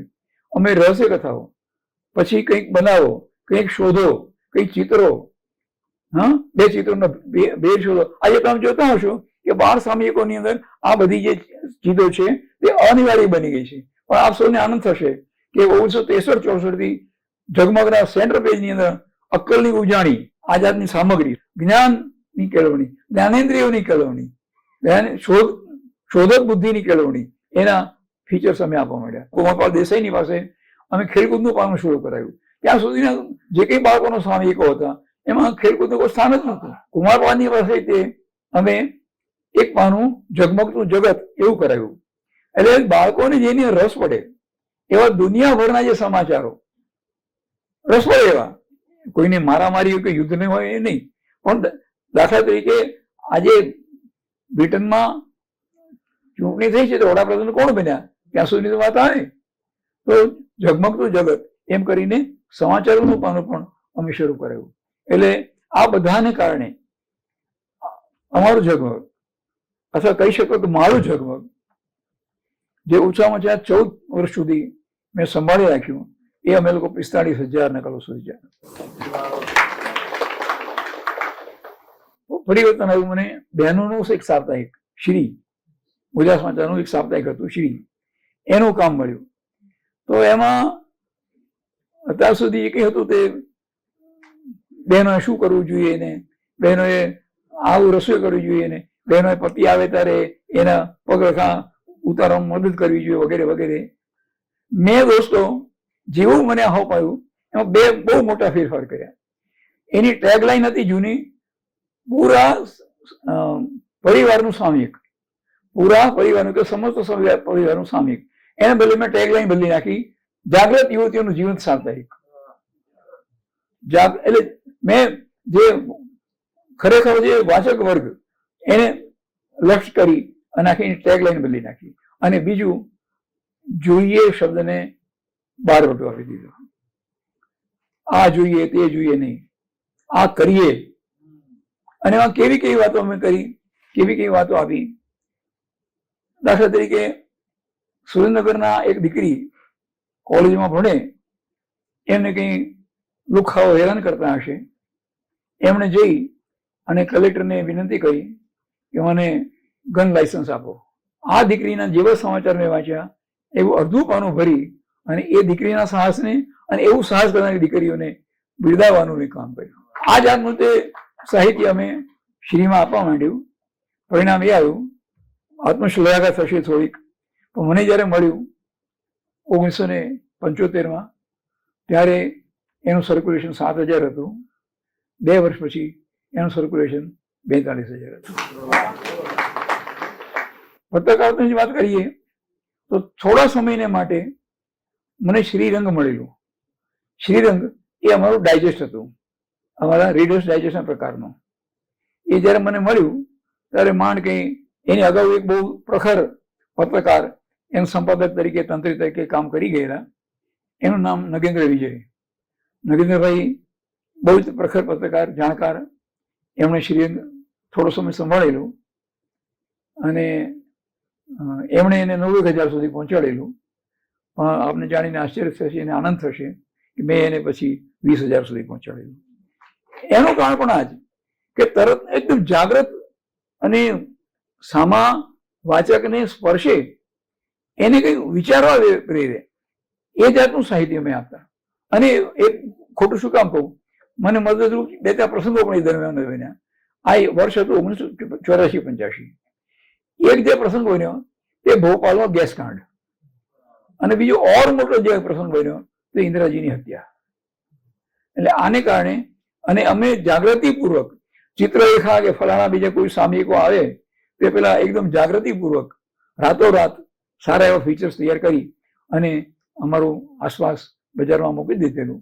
અને એ અંક તો અમારો લગભગ 2.5 લાખ વેચાયેલો. પણ ટૂંકમાં આવી જાગૃતિ રાખીને, અને ફરી વાર કહું કે મને આત્મશ્લાઘા આપને લાગશે, એ દિવસોમાં એનું કામ તો ચાલુ જ હતું પાછું, અને સાથે સાથે આસપાસનું કામ. રાતના 2-3 વાગ્યા સુધી જાગી અને મેં વાંચ્યું છે, કંઈક કામ કર્યું છે, અને કોની પાસે આ કામ કરાવવું એની બધી તૈયારીઓ કરી છે. માટે એ પણ સફળ થયેલું. અને એ આસપાસ જે મને મળ્યું ત્યારે કંઈ 28,000 હતું. અને 22મી એપ્રિલ 1985 દિવસે જ્યારે ગુજરાત સમાચાર પ્રેસ બળ્યું, શા માટે બળ્યું નહીં કહું, કોન્ટ્રોવર્સી થાય, અમારા પ્રાણ પણ એમાં હોમાવાની તૈયારી હતી, ત્યારે એની નકલો 60,000 હતી. જે નકલો આસપાસની એ આગમાં બળી એ 60,000 હતી. અને વ્યક્તિગત વાત કરી દઉં, એ આગની અંદર અમે થોડાક લોકો હજુ ગયા હતા કે સવારના 12 વાગ્યાથી તે આગ લગાડનારા લોકો આવીને આગ લગાડેલી. ભયંકર ધુમાડા શરૂ થઈ ગયેલા અને માંડ જ અમે એક વરંડામાંથી કૂદી અને બચેલા. પછી તો વાસુદેવ મહેતાને બોલાવી અને અમારે શાંતિભાઈ કહેતા કે વાસુદેવભાઈ અહીંયાથી કૂદવાની તમે હિંમત કરો. વાસુદેવ કહે હું તો હિંમત ના કરું. એવી હિંમત કરીને પ્રાણ બચાવવા માટે અમે કૂદેલા. અને સરસ એક નાનકડી વાત કહી દઉં, અમે જન્મે બ્રાહ્મણ છું, એટલે બ્રાહ્મણ હોય ને એને જયારે જનોઈ દેવાય ત્યારે દ્વિજ કહેવાય, બીજી વાર જન્મેલો. પણ હું તો 3જી વાર જન્મેલો છું. એ રીતે 5 જ મિનિટનો ફેર પડી ગયો હોત તો જતા રહ્યા હોત. આ પત્રકારની વાત થઈ. આ દરમિયાનમાં તે સાહિત્યની સંસ્થાઓની વાત પણ કરીએ. સાહિત્યનો માણસ એટલે 1976 સુધી તો હું સાહિત્ય પરિષદનો પણ સભ્ય નહોતો. પણ હું પછી નારનગર રહેવા ગયો. ત્યાં અમારા મુકુંદભાઈ શાહ એ નાકા ઉપર એમનો બંગલો, એટલે મને પકડે અને સાહિત્યની સંસ્થાઓમાં, સાહિત્યના કાર્યક્રમોમાં એ મને લઈ જાય. અને ઘણી વાર એમ પણ કહું છું કે જેમ બાલ મુકુંદ એ ક્યાંક બેસી અને ગોપીઓની પાસે દાણ માગતો, એમ મુકુંદ કાકા ત્યાં બેસી અને મારી પાસે લખાણ પણ માગતા. જાણે પેલો મુકુંદ જે દાણ માગે એમ આ મુકુંદ મારી પાસે લખાણ માગતો. અને એમ કરતા કરતા નવચેતનમાં તો મેં ખૂબ કામ કર્યું. અને કદાચ એનું પરિણામ છે કે આજે હું નવચેતનનો સંપાદક છું. એ જે છે ને પ્રેમ ગમે ત્યારે તમને સારો ફળો આપ્યા રહે નહીં. નવચેતનનો જે પ્રેમ કર્યો એ પ્રેમ આજે પણ ફળી રહ્યો છે. હું એનો સંપાદક છું. એટલે પરિષદમાં મુકુંદભાઈના કહેવાથી હું સભ્ય બન્યો. પછી કોશિશ કરી કે એની મધ્ય સમિતિમાં ચૂંટાવું અને કંઈક કામ કરું. એ 18 વર્ષ મેં ચૂંટાયો તો ખરો, પણ બહુ રચનાત્મક કામો નથી કરી શક્યો. એક વાર ખાલી ભાઈ મકરંદ દવે એમની સૂચનાથી અમે કેટલાક મિત્રો શાળાએ જઈ અને બાળ સાહિત્યની વાત કરી હતી. ખાસ કરીને એમના જે પાઠ્યપુસ્તકો હોય, એના જે પાઠ હોય એ પાઠ સાહિત્યિક રીતે સમજાવવાની કોશિશ કરેલી. પણ એવા 1-2 કાર્યક્રમોને બાદ કરતા પરિષદની અંદર મેં બહુ કામ નથી કર્યું. પરંતુ એક જે સંસ્થા કે જેમાં મેં દિલ દઈને બહુ કામ કર્યું એ ગુજરાતી લેખક મંડળ. ગુજરાતી લેખક મંડળ લેખકોના લેખન, એના આત્મા, એની શું કહેવાય વૃદ્ધિ, એની સમૃદ્ધિ, એનું કામ કરે. એકવાર સાહિત્ય પરિષદના મેદાનમાં યશવંત શુક્લ અને બધા 2-4 જણા બેઠેલા. એક જણે પૂછેલું કે આ તમારું લેખક મંડળ અને સાહિત્ય પરિષદ એમાં ફેર શું? ત્યારે મેં એમને કહેલું કે ગુજરાતી સાહિત્ય પરિષદ લેખકની શૈલી, લેખકની શું કહેવાય કૃતિ, એની કથા, એની વસ્તુ, એની શૈલી, એનો વિચાર કરે છે. લેખક મંડળ આ બધાનો વિચાર કરે છે, પ્લસ એના પેટનો વિચાર કરે. હવે કેટલા બધા લેખકોને સામયિકો અને દૈનિકો એમણે એમની કૃતિઓ બદલ, એમના લખાણો બદલ પુરસ્કાર જે નહીં આપેલા એ લડીને અમે અપાવેલા. એટલે ગુજરાતી લેખક મંડળ એનો આપને જાણી આનંદ થશે કે 3 વર્ષ હું એનો ઉપપ્રમુખ રહ્યો, વાઇસ ચેરમેન રહ્યો, ઉપાધ્યક્ષ, અને પછી 10 વર્ષ સુધી અધ્યક્ષ પણ રહ્યો. પણ એમાં ઘણું સારું કામ કરવાનો અવકાશ મળ્યો.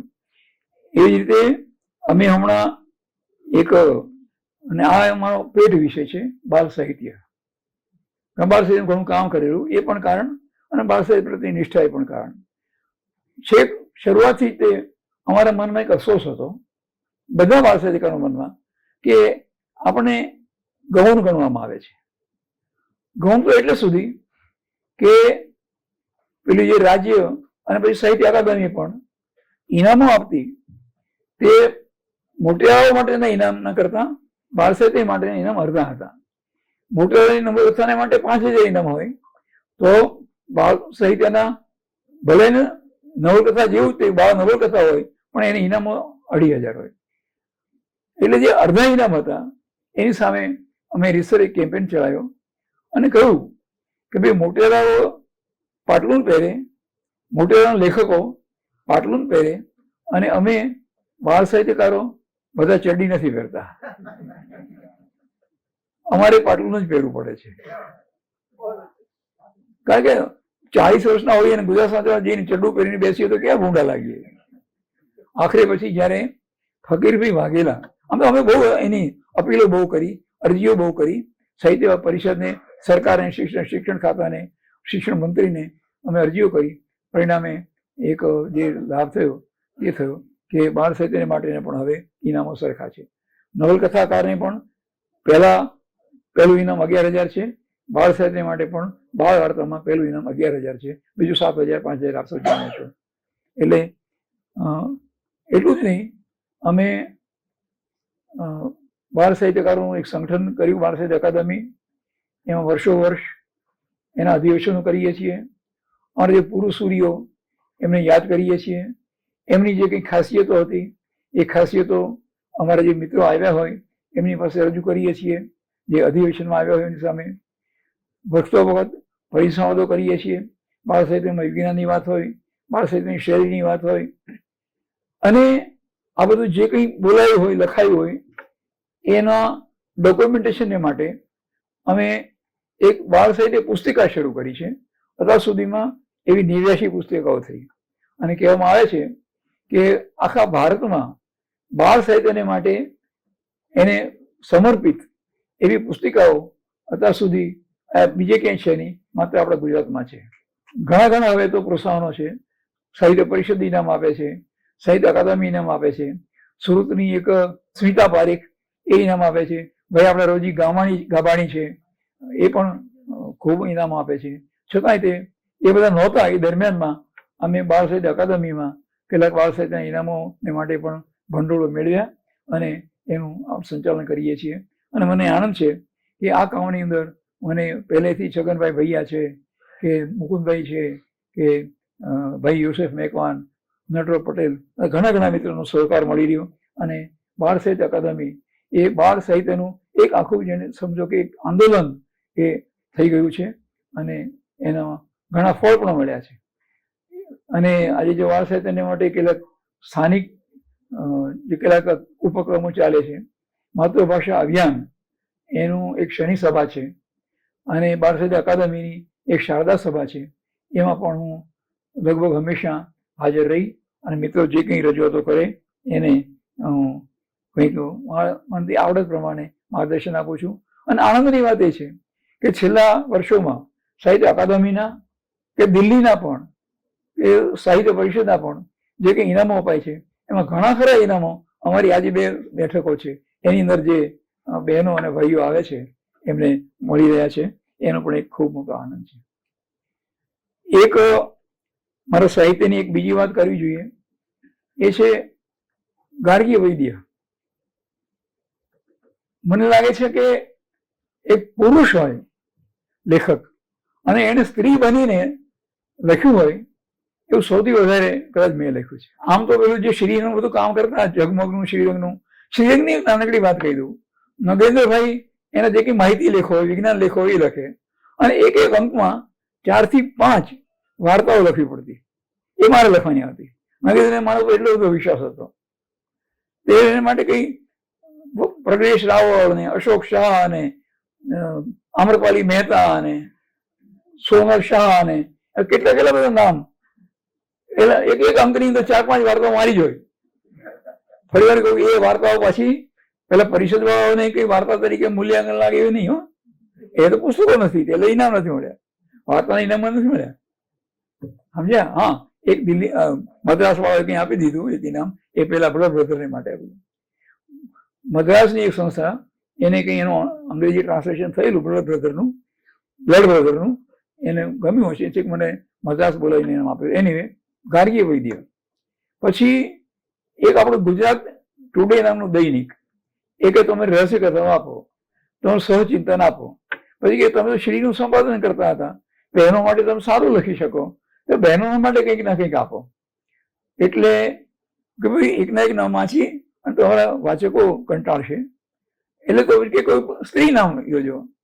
એટલે આપ સૌ જાણો છો ગાર્ગી કોણ? જનકની વિદ્વત સભામાં, જનક વિદેહીની વિદ્વત સભામાં ગાર્ગી વચકન ઋષિની દીકરી એ મહાવિદુષી હતી. એવી મહાવિદુષી હતી કે એકવાર કઈ સવાલ જવાબ એની અને એના જે મુખ્ય જે વિદ્વાન હતા ઋષિ યાજ્ઞવલ્ક્ય, એની વચ્ચે જામી ગઈ તો એ હતી જામી ગઈ કે યાજ્ઞવલ્ક્ય એકદમ મૂંઝાઈ ગયા. ગાર્ગીને જવાબ આપતા અચકાઈ ગયા, હારી ગયા. એટલે હારેલો જુગારી શું કરે? એ કે છે ગાર્ગી હવે તો ચૂપ થઈ જા, ને તારું માથું કાપી નાખીશ. જનકને બિચારાને પછી પાપ આપે. આ ગાર્ગી. એટલે કીધું કે આપણે બહેન તરીકે લખવાનું છે, બહેન બનીને, સ્ત્રી બનીને, તો આ નામ પસંદ કરીએ. અને ઘરમાં વૈદ્ય હતા જ, દેવબેન વૈદ્ય છે. એટલે ગાર્ગી વૈદ્ય. ફરી વાર કહું, જ્યારે કલ્પના કરો 1991માં લગભગ એ ગુજરાત ટુડે નામે દૈનિક નીકળ્યું. ગુજરાત ટુડેમાં ને પછી સુરતના ગુજરાત ગાર્ડિયનમાં લગભગ 30-35 વર્ષ સુધી આ ગાર્ગી વૈદ્ય નામે અડધી આલમ એ નામે કોલમ લખી. અડધી આલમની અંદર એક સ્ત્રી બનીને સ્ત્રીની ઈચ્છાઓ, સ્ત્રીની ઈચ્છાઓ, સ્ત્રીના મહત્વાકાંક્ષાઓ, સ્ત્રીની વેદનાઓ, અને સ્ત્રીની અચીવમેન્ટ, જે એમણે કંઈક સિદ્ધિ મેળવી હોય, સ્ત્રીની સિદ્ધિઓ, સ્ત્રીનો મહિમા એ કરતી કૃતિઓ, લેખો અને વાર્તાઓ પણ 35 વર્ષ સુધી, 1 વર્ષના 50 અઠવાડિયા હોય, યશોને ચાલે. આ ઉપનામની તો મજા પણ આવે કોક વાર. એક ઉપનામ હતું સોનો શાહ. શ્રીરંગની અંદર આ નામે ઘણી વાર્તાઓ લખેલી. તો અમારા સુરનગરનો એક લેખક એ ઘરભંગ થયો એટલે પછી કંઈક સારી કન્યા શોધતો હતો. અમારા સુરનગર જિલ્લાના તે એક પ્રખર અને ઉત્તમ લેખક દિલીપ રાણપુરા, એને વારે વાર મળે અને આ સોનલ, હું લેખક છું, આ લેખિકા, હું વાર્તા લખું છું, એ વાર્તા લખે છે, કંઈક મારો મેળ પાડી આપો. એટલે દિલીપ એને કીધા કરે કે મેળ પાડા જેવું નથી, તું જપ નહીં, કોઈ બીજી શોધી કાઢે. પગે ના, આની વાર્તાઓ મને બહુ ગમી ગઈ છે, આ વાર્તાઓ ગમી છે, બાઈએ પણ મને ગમશે. એટલે દિલીપભાઈ કે હવે આને કંઈક પાઠ ભણાવવો પડશે. એટલે એક દિવસે ગુજરાત સમાચારની ઓફિસમાં એને લઈને આવ્યા અને કે છે, સુમંત આ તારી સોનું મૂછો વાળી એક કવિતા રજૂ કરી દઉં આપની પાસે. એ છે વાતોનો વણઝારો. હું વાતોનો વણઝારો છું, લાવ્યો આનંદ ખજાનો. હું વાતોનો વણઝારો છું, લાવ્યો આનંદ ખજાનો છું. બે ઘડી આપણો સંગ હશે, બે ઘડી આપણો સંગ હશે. હું સાથી મોજ મજાનો છું. બે ઘડી આપણો સંગ હશે, હું સાથી મોજ મજાનો છું. હું વાતોનો વણઝારો છું. હું દેશ દેશની કથા લઈ તમ દ્વાર પહોંચાડવાનો છું. હું દેશ દેશની કથા લઈ તમ દ્વાર પહોંચાડવાનો છું. ગુંજીને નવલા ગાન મધુર, ગુંજીને નવલા ગાન મધુર, કો નવે પંથ પડવાનો છું. ગુંજીને નવલા ગાન મધુર, હું નવે પંથ પડવાનો છું. હું વાતોનો વણઝારો છું. હળીએ મળીએ ફરીએ ચાલો, હળીએ મળીએ ફરીએ ચાલો. કંઈ નવા ખેલ કરવાનો છું, કોઈ નવા ખેલ કરવાનો છું. ગુંજીને નવલા ગાન મધુર, હું નવે સંતા કોકડીમાં પક્કો હું.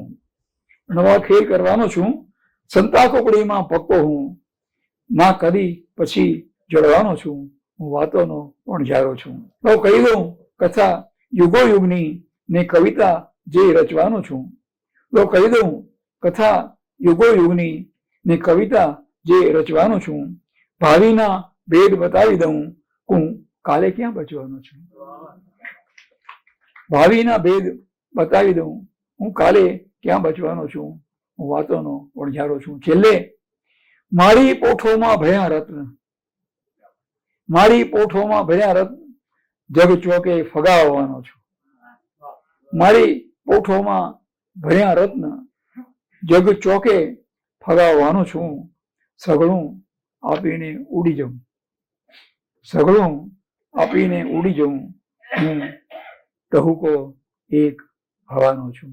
હું ટહુકો એક હવાનો છું. જય હિન્દ.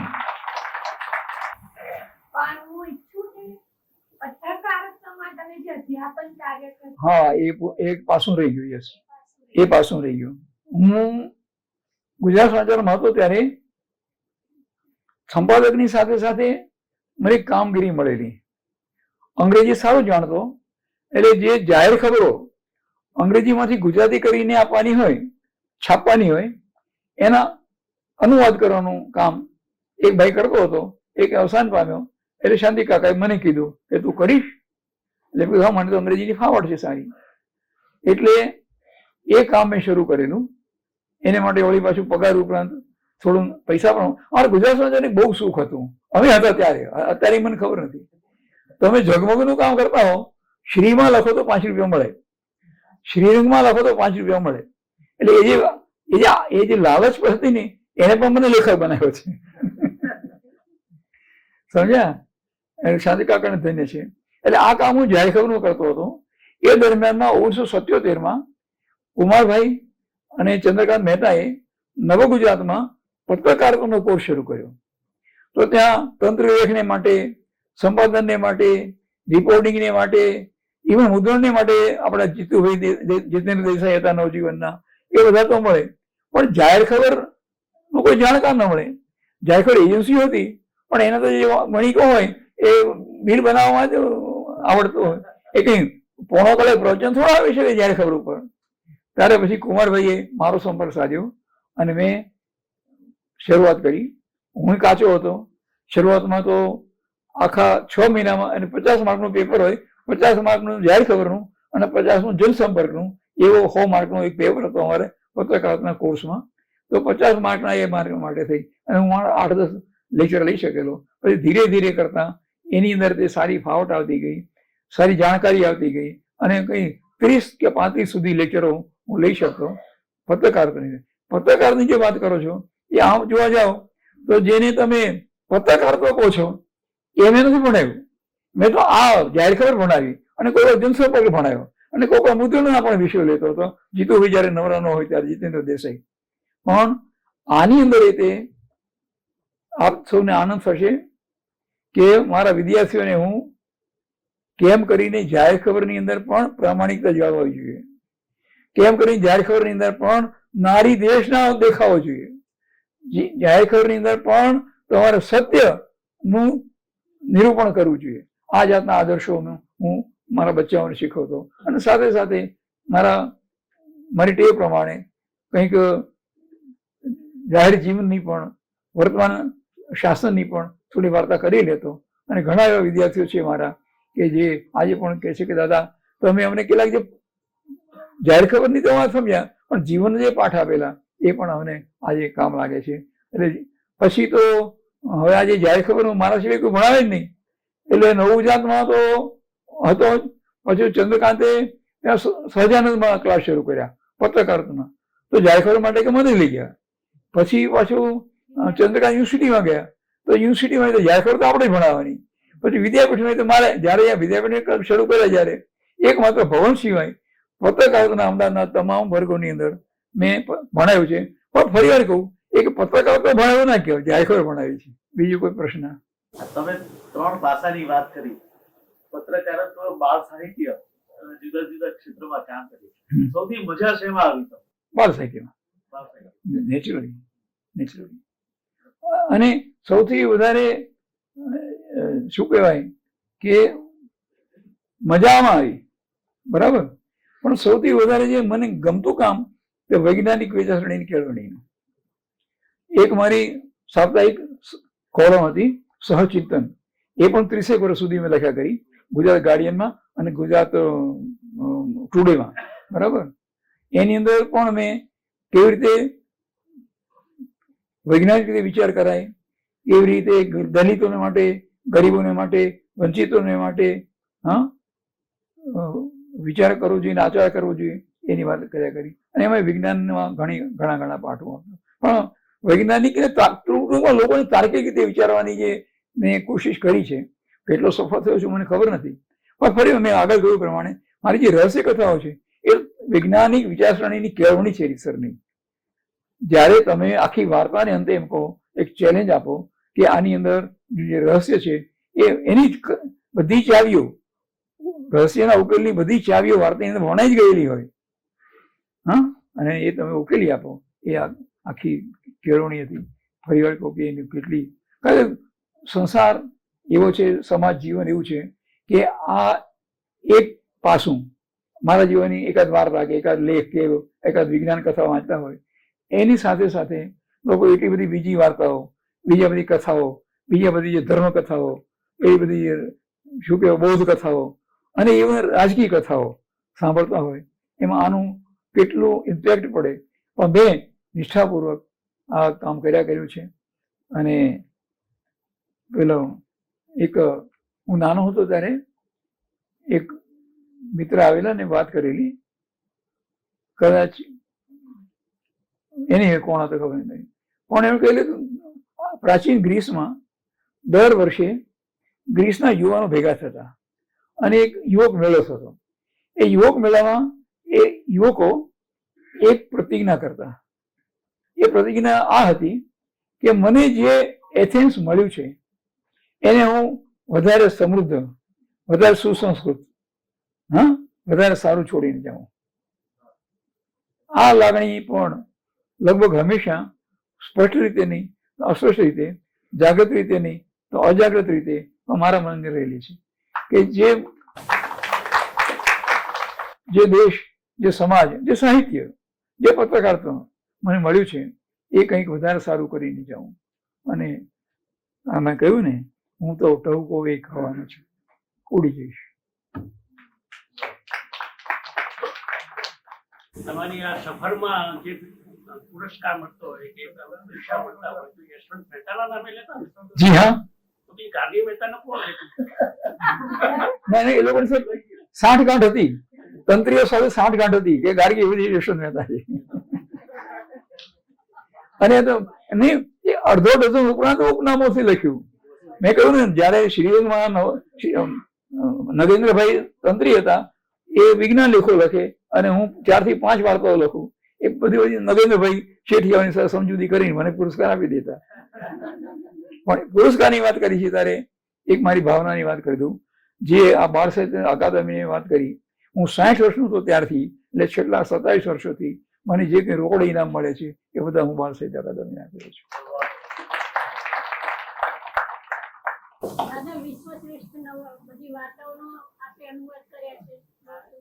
મેં કહ્યું ને, નાનપણથી વાંચનનો બહુ જ ગાંડો શોખ હતો.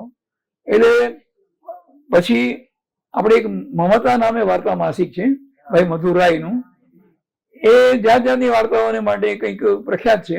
હમણાં યામિની બેન કંઈ રહસ્ય કથાઓ લખે છે અને કોઈ ત્યારે રજની કુમારે એમને સૂચવ્યું કે દુનિયાભરની સારી વાર્તાઓ આ છોકરો તમને આપશે, આ બુઢો.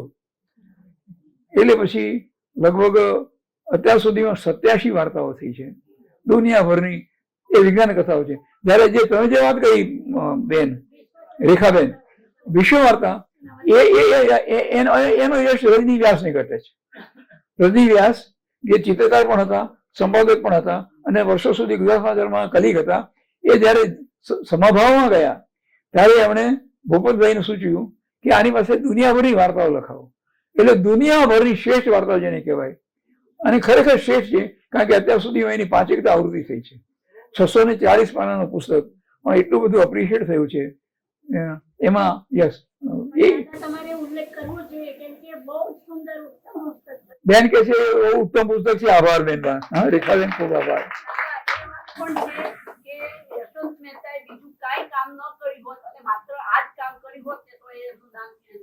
ખૂબ આભાર, ખૂબ આભાર.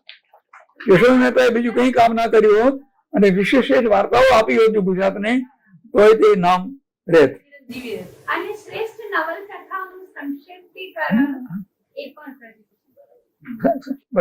હું તો કહેવાનું ભૂલી ગયો, પણ બહુ એક મુંબઈના એક શેઠિયા હતા, એ નવલકથા નામે કંઈક સામી કરતા. પછી એને થયું કે રીડર્સ ડાયજેસ્ટ જેવું કંઈ હું કરું. એક સામી એમણે રક્ષા નામે એક ડાયજેસ્ટ શરૂ કર્યું. પછી એ થયું રીડર્સ ડાયજેસ્ટમાં તો છેલ્લે નવલકથાનો સંક્ષેપ આવે છે, એટલે ત્યારે ચાલો એમ કે સંક્ષેપ કોઈ પાસે કરાવીએ. એટલે અમદાવાદ આવ્યા, ગુજરાત સમાચારમાં આવ્યા, અને અમારો સિનિયર હરીશ નાયક એને કે મારે આવો એક વિચાર છે, દુનિયાભરની જે ઉત્તમ નવલકથાઓ હોય એનો સંક્ષેપ મારે આપવા છે. તો આપણે હેવમોરમાં સાંજે બેસીને વાત કરીએ.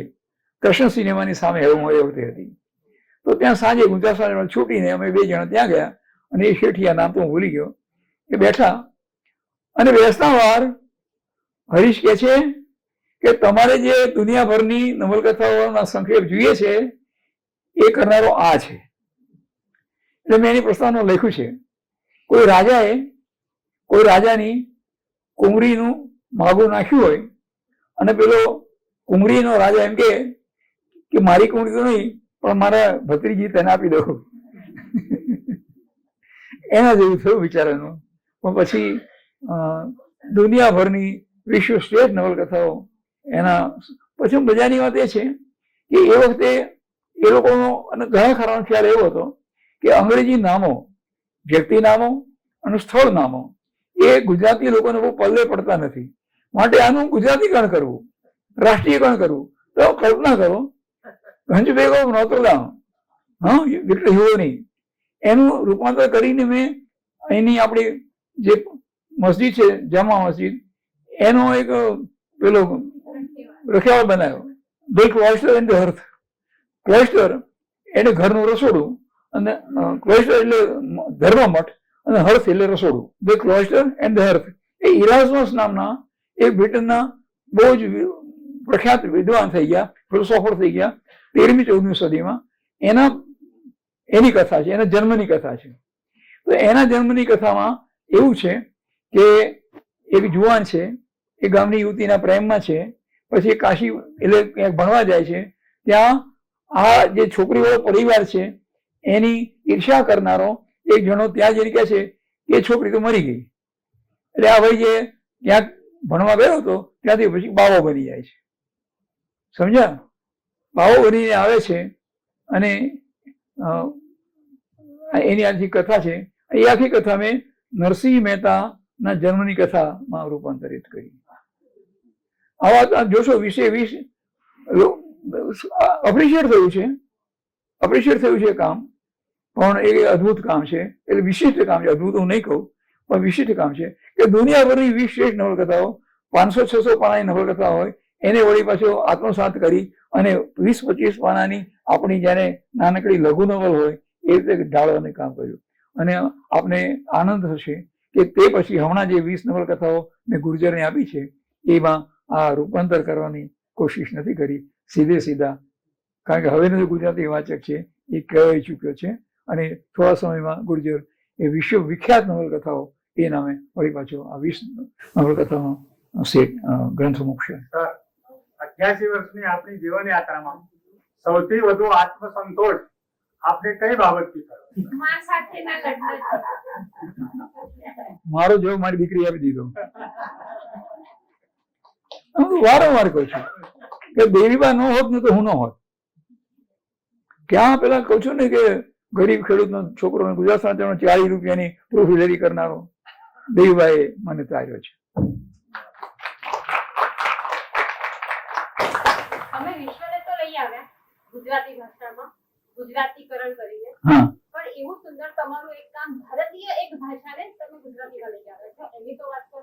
તમિલ ક્લાસિક, તમિલનાડુના 2 મહાકાવ્યો, આમ તો ખરેખર તો આપણા દેશની તે ભાષા અને ગુજરાતી ભાષા ને કમસે કમ 250-300 વર્ષ તો થયા છતાં તે આપણા તમિલનાડુના તે મહાકાવ્યો, એક મણિમેખલી અને બીજી ટૂંકમાં એ આપણે સુધી ગુજરાતમાં આવી નહીં અને એ વળી પાછું હું ગુજરાતમાં લઈ આવ્યો છું.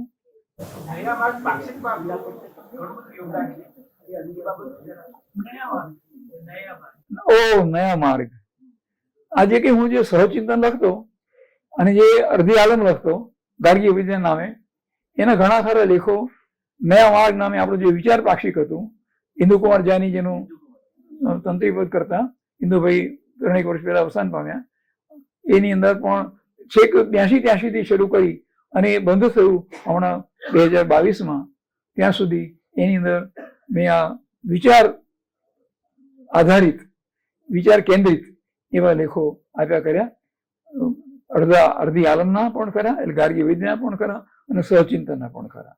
અને ખૂબ આભાર માનીએ ઇન્દુભાઈનો કે મને એમણે ત્યાં પ્લેટફોર્મ આપ્યું. દાદા, તમે રેશનલ વિચારો ધરાવો છો તો એના લગતા કોઈ પુસ્તકો લખાય છે ને? એક ભગવાન હોવાનો ભ્રમ નામનું પુસ્તક છે રીતસરનું. ભગવાન હોવાનો ભ્રમ નામનું જ પુસ્તક છે. ગુજરાત પત્રકાર સાથેની આપની કારકિર્દીમાં નિરંજન સાથેના આપણા જે માલિકો સામે લડાયક અનુભવોમાંથી પત્રકાર તો એ પણ સાહિત્યનું એક અંગ છે અને કોઈ પણ ઉદ્યોગમાં, કોઈ પણ વ્યવસાયમાં, કોઈ પણ કંપનીમાં, કોર્પોરેટમાં કર્મચારીઓ અને એમને કામે રાખનાર એની વચ્ચે હંમેશા સંઘર્ષ રહેવાનો. કારણ કે જે ઓર્ગેનાઇઝર છે, જે માલિક છે, એ નફો તારવવાની કોશિશ કરવાનો. એટલે બને ત્યાં સુધી એ 4 આના આપી અને 16 આનાનું કામ લેવાની કોશિશ કરે. જ્યારે જે કર્મચારી છે એ 16 આનાના કામની સામે 16 આના નહીં તો 5 કે 6 આનાની મળવાની કોશિશ કરે. આ ઘટનામાંથી દુનિયાભરમાં ટ્રેડ યુનિયનો શરૂ થયા, કામદાર સંઘો શરૂ થયા. અમારા પત્રકારોનો પણ કામદાર સંઘ એનું પ્રાથમિક સ્વરૂપ છેક 1949 થી જ્યારે વાયડા સાહેબ હતા, વાસુદેવભાઈ મહેતા હતા, એના સમયથી શરૂ થયેલું. પણ 1959 લાગે 49 પેલું જરા યશવંતભાઈ પણ એમાં હતા, યશવંત શુક્લ પણ એમાં હતા એક સમયે. પણ 59 થી ગુજરાત પત્રકાર સંઘ એ નામનું એક સંગઠન થયું અને એમાં તે વાસુદેવભાઈ છે, બળવંતરાય મહેતા છે, ભાઈ ઠાકર, મહેશ ઠાકર, અમે બધા સક્રિય. પણ જેમાં સૌથી બહાદુરીપૂર્વકનું કામ કર્યું એવું એક નામ તે નિરંજન પરીખ. નિરંજન પરીખ આમ તો નાટકનો માણસ અને વિજ્ઞાનનો માણસ. ગુજરાત કોલેજમાં અમે સાથે ભણતા હતા ત્યારે શિકારી ને આ ને તે બધા નાટકો કરતા, એ નાટક કરતો, એની સાથે હું પણ નાટકમાં અભિનય કરતો. પણ બને એવું કે એને એક ભયંકર આઘાત લાગે એવી ઘટના બની. હું જ્યારે ઝગમગનું સંપાદન કરતો ત્યારે મારો વિજ્ઞાનનો માણસ, આમ તો પત્રકારમાં હતો, રિપોર્ટિંગમાં હતો, પણ વિજ્ઞાનનો માણસ તરીકે હું જાણું એટલે મેં એને કીધું કે મને ઝગમગની અંદર તો વિજ્ઞાનનું પાનું લખી આપ. એને લખી આપ્યું અને ઝગમગના વચલા પાનાની અંદર એ વિજ્ઞાન જગત નિરંજન પરીખ એમ કરીને પાનું બનાવ્યું ખરું. બુધવારની સાંજે અમે પાનું બનાવતા, બુધવારની રાતે એ છપાય અને ગુરુવારે જ્યારે ઓફિસે જઈએ ત્યારે મારી સંપાદક તરીકેની 50 નકલો મારા ટેબલ ઉપર પટાવાળાએ મૂકી હોય. એટલે ગુરુવારે સવારે જઈ અને મેં ખોલ્યું તો એક તો રોટરી મશીન હતા. રોટરી મશીન ઉપરથી વિજ્ઞાન જગતની નીચેથી નિરેન્દ્ર ભગતનું નામ નીકળી ગયું. આનો એ છોકરાને વિજ્ઞાનનો માણસ, નાટકનો માણસ, એકદમ સેન્સિટિવ માણસ. આમ તો ત્યાં વિસનગરના મોટો શેઠિયાનો છોકરો હતો. એને એટલો બધો આઘાત લાગી ગયો કે શેઠિયાઓની સામે પછી એને બારવટો શરૂ કર્યું. બાબુભાઈ, એના બારવટાનું જે મૂળ હતું અહીંયા હતું. અને પછી તો પત્રકારોના હિતને માટે, પત્રકારોના પેન્શનને માટે, પત્રકારોના બોનસને માટે, પત્રકારોની હક રજાને માટે, પત્રકારોનો સમયની જાળવણી માટે, બધા અનેક પ્રશ્નોને માટે, અને જ્યારે જ્યારે પત્રકારોના પગારને માટે પગાર પંચ નિમાય ત્યારે એની પાસે રજૂઆત કરવા માટે, એ જ્યારે પંચ નિમાય ત્યારે રજૂઆત કરવા માટે થઈને રાતના 1-1, 2-2, 3-3 વાગ્યા સુધી જાગ્યા કરે. સિગરેટો બહુ ફૂંક્યા કરતો અને દર્શના એની વાઈફનું નામ, કલાકે બિચારી એને ચા પાયા કરે, આ સિગરેટો ફૂંક્યા કરે. આમને આમ એણે માત્ર 44 વર્ષની અંદર પોતાની જાતને શહીદ કરી દીધી. અમે એને નિરંજન લાયન હાર્ટ કહેતા. સંદેશની અંદર તો એને બહુ લડતો કરી. પણ એ લડતો કરતા કરતા એ ખાસો ઘસાઈ ગયો. આજે અમે જે ગુજરાત પત્રકાર સંઘની અંદર સક્રિય છે જે મિત્રો, એ સૌ આજે પણ અમારા સુહૃદ તરીકે અમે નિરંજનને યાદ કરીએ છીએ. એનો દીકરો ભાર્ગવ, આજકાલના જે પત્રકાર મિત્રો ઘણા કદાચ એને ઓળખતા હશે, ભાર્ગવ પરીખ, એ પણ અત્યારે પત્રકારોમાં છે. અને કંઈ ગયા મહિને કે આગલે મહિને એને બોમ્બેનો કોઈ એક એવોર્ડ પણ મળ્યો છે. એટલે પેલા કહે છે ને કે મૂળના ઈંડા ચિત્ર ન પડે, એમ ભાર્ગવ પણ એક સારો પત્રકાર બન્યો છે. એ જ રીતે મેં હમણાં કહ્યું ને કે ઈરાનનું મહાકાવ્ય શાહનામા ફિરદોસીનું, એનું પણ હમણાં અમે ગુજરાતીકરણ કર્યું અને એ પણ પ્રગટ થઈ ગયું છે. ક્લાસિક્સમાં ઇલિયાડ ને ઓડિસી હોમરના, એના પણ મેં રૂપાંતર કર્યા છે. અને દુનિયાભરની શ્રેષ્ઠ સાહસ કથાઓ, એના પણ કંઈ 20 રૂપાંતરો મેં સંક્ષિપ્ત રૂપાંતરો કર્યા છે અને ગુજરાતી વાચકોને આપ્યા. આ 550 તો ઘણું છે. ખબર કહું, ઘણા ટાઇટલો યાદ નથી રહેતા. 101 ની સિરીઝ છે. 101 મેં જીવનભર વિજ્ઞાનીના પ્રસંગો લખેલા, તો 101 પ્રસંગો થયેલા. પછી એક પ્રકાશક છે નવો, ભાઈ વિજય ભાવસાર કરીને, જુવાન, અવનિકા પ્રકાશન, એ મારી પાસે આવ્યા કે મને એક પુસ્તક આપો. હું જનરલી મનુભાઈ નથી, પણ છતાંય એની હાજરી માની કહું કે મને ગુર્જરે જે પ્રેમ આપ્યો છે અને ગુર્જરે જે લાભ આપ્યો છે, ગુર્જરે એમને જે પ્લેટફોર્મ આપ્યું છે, એને માટે હું જીવનભર એમનો ઓશીગણ છું. એક પર્સનલ વાત હું કહી દઉં, ચાલો ને. ગયા વર્ષે સાંદીપનીના ભાઈ શ્રી રમેશ ઓઝા, બધા વૈષ્ણવ તો એમને જાણતા હશે, એમને મને એવોર્ડ આપ્યો. પણ એવોર્ડ ફંક્શન માટે બોમ્બે નક્કી કર્યું. હવે મેં કીધું હું ઘરડો માણસ, બોમ્બેથી બહુ બીક મને લાગે, બોમ્બેની ભીડનો. તારે ગુર્જરના મનુભાઈ, સગો નાનો ભાઈ, એ રીતે બુઢા મોટા ભાઈને આંગળી પકડી અને લઈ જાય ને લાવે, એ રીતે મનુભાઈ લાવ્યા. એટલે હું મેં એને ના પાડી, તો ના જ પાડી અવનિકાને કે ભાઈ હું નહીં આપી શકું, પણ એક પુસ્તક તો આપો. હવે હતું તે પેલું વિજ્ઞાન આપી દે. 101 વિજ્ઞાનીઓ, 101 વાતો વિજ્ઞાનીઓની. એની એટલી બધી ગમી ગઈ અને એટલી બધી ચાલી. 2-4 મહિનામાં તો આવડતી પૂરી થઈ ગઈ. એટલે કે બીજું કંઈક આપો. એટલે પછી તો કંઈક મનોભાઈની રજા લઈને, હાથ જોડીને, અને અમરભાઈની પણ રજા લઈને હાથ જોડીને કીધું ભાઈ આ માગે છે તેને આપવા દો. તો અમે કેટલું કર્યા કરશો, તમે માગો તે આપ્યા કરીશ. આજે તે ગુર્જરમાં અમારી 2 હસ્તપ્રતો પડી છે. મનોહરભાઈ કહે છે 101ની શ્રેણીને આજ સુધી 17 પુસ્તકો થયા. 101 વિશ્વ વિજ્ઞાનીઓ, 101 મહિલા વિજ્ઞાનીઓ, 101 ભારતીય મહિલા વિજ્ઞાનીઓ. ભારતમાં તો મહિલા વિજ્ઞાનીઓ હોય માની ન શકાય. એમણે શોધ કરીને આ બધા હવે છે ને નવી ઇન્ટરનેટ વગેરે, ગૂગલ વગેરે, એમાં ફાંફા કરી ખાખા ફોડા કરી અને 101 કરી. 101 હમણાં જે પુસ્તક મેં કર્યું પ્રતિભાશીલ બાળકો એની શ્રેણી કરી, જેણે 7-8 વર્ષની ઉંમરમાં કોઈએ વૈજ્ઞાનિક શોધ કરી હોય, કોઈએ કંઈક ચેસની અંદર ભલભલાને હરાવ્યા હોય, એવા જે પ્રતિભાશીલ બાળકો એ પણ. અને ટૂંકમાં કદાચ વાચકોને પણ એ બહુ ગમી ગઈ છે. એટલે પેલો ભાઈ અમારો વિજય ભાવસાર એ વખતો વખત અઠવાડિયે ફોન કર્યા કરે, મહેતાજી હવે શું આપો છો, મહેતાજી હવે શું આપો છો.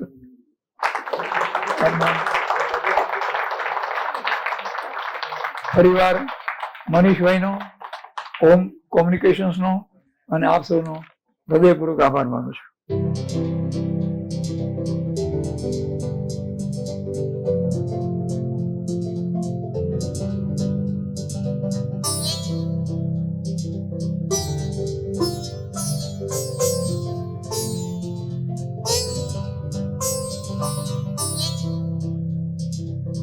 સર્જકને જન્મદિન નિમિત્તે આપણે કેક કટિંગ કરીશું, ત્યારબાદ એક સમૂહ તસવીર લઈશું અને સમૂહ તસવીર લીધા બાદ 12 આઈસ્ક્રીમની વ્યવસ્થા છે એને ન્યાય આપશો.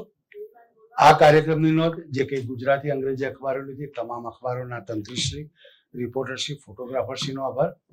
આપ સૌ સમય ખર્ચીને અહીં આવ્યા છો, માટે આપનો આભાર. મારા પિતાજીનું નામ દેવશંકર એટલે દેવની કૃપા. મારા પત્નીનું નામ દેવીબેન એટલે દેવની કૃપા. મારા પુત્રનું નામ દેવાંગીની એટલે 3 પેઢીઓના દેવોની મારા પર કૃપા છે. ભાઈ શું જોયું?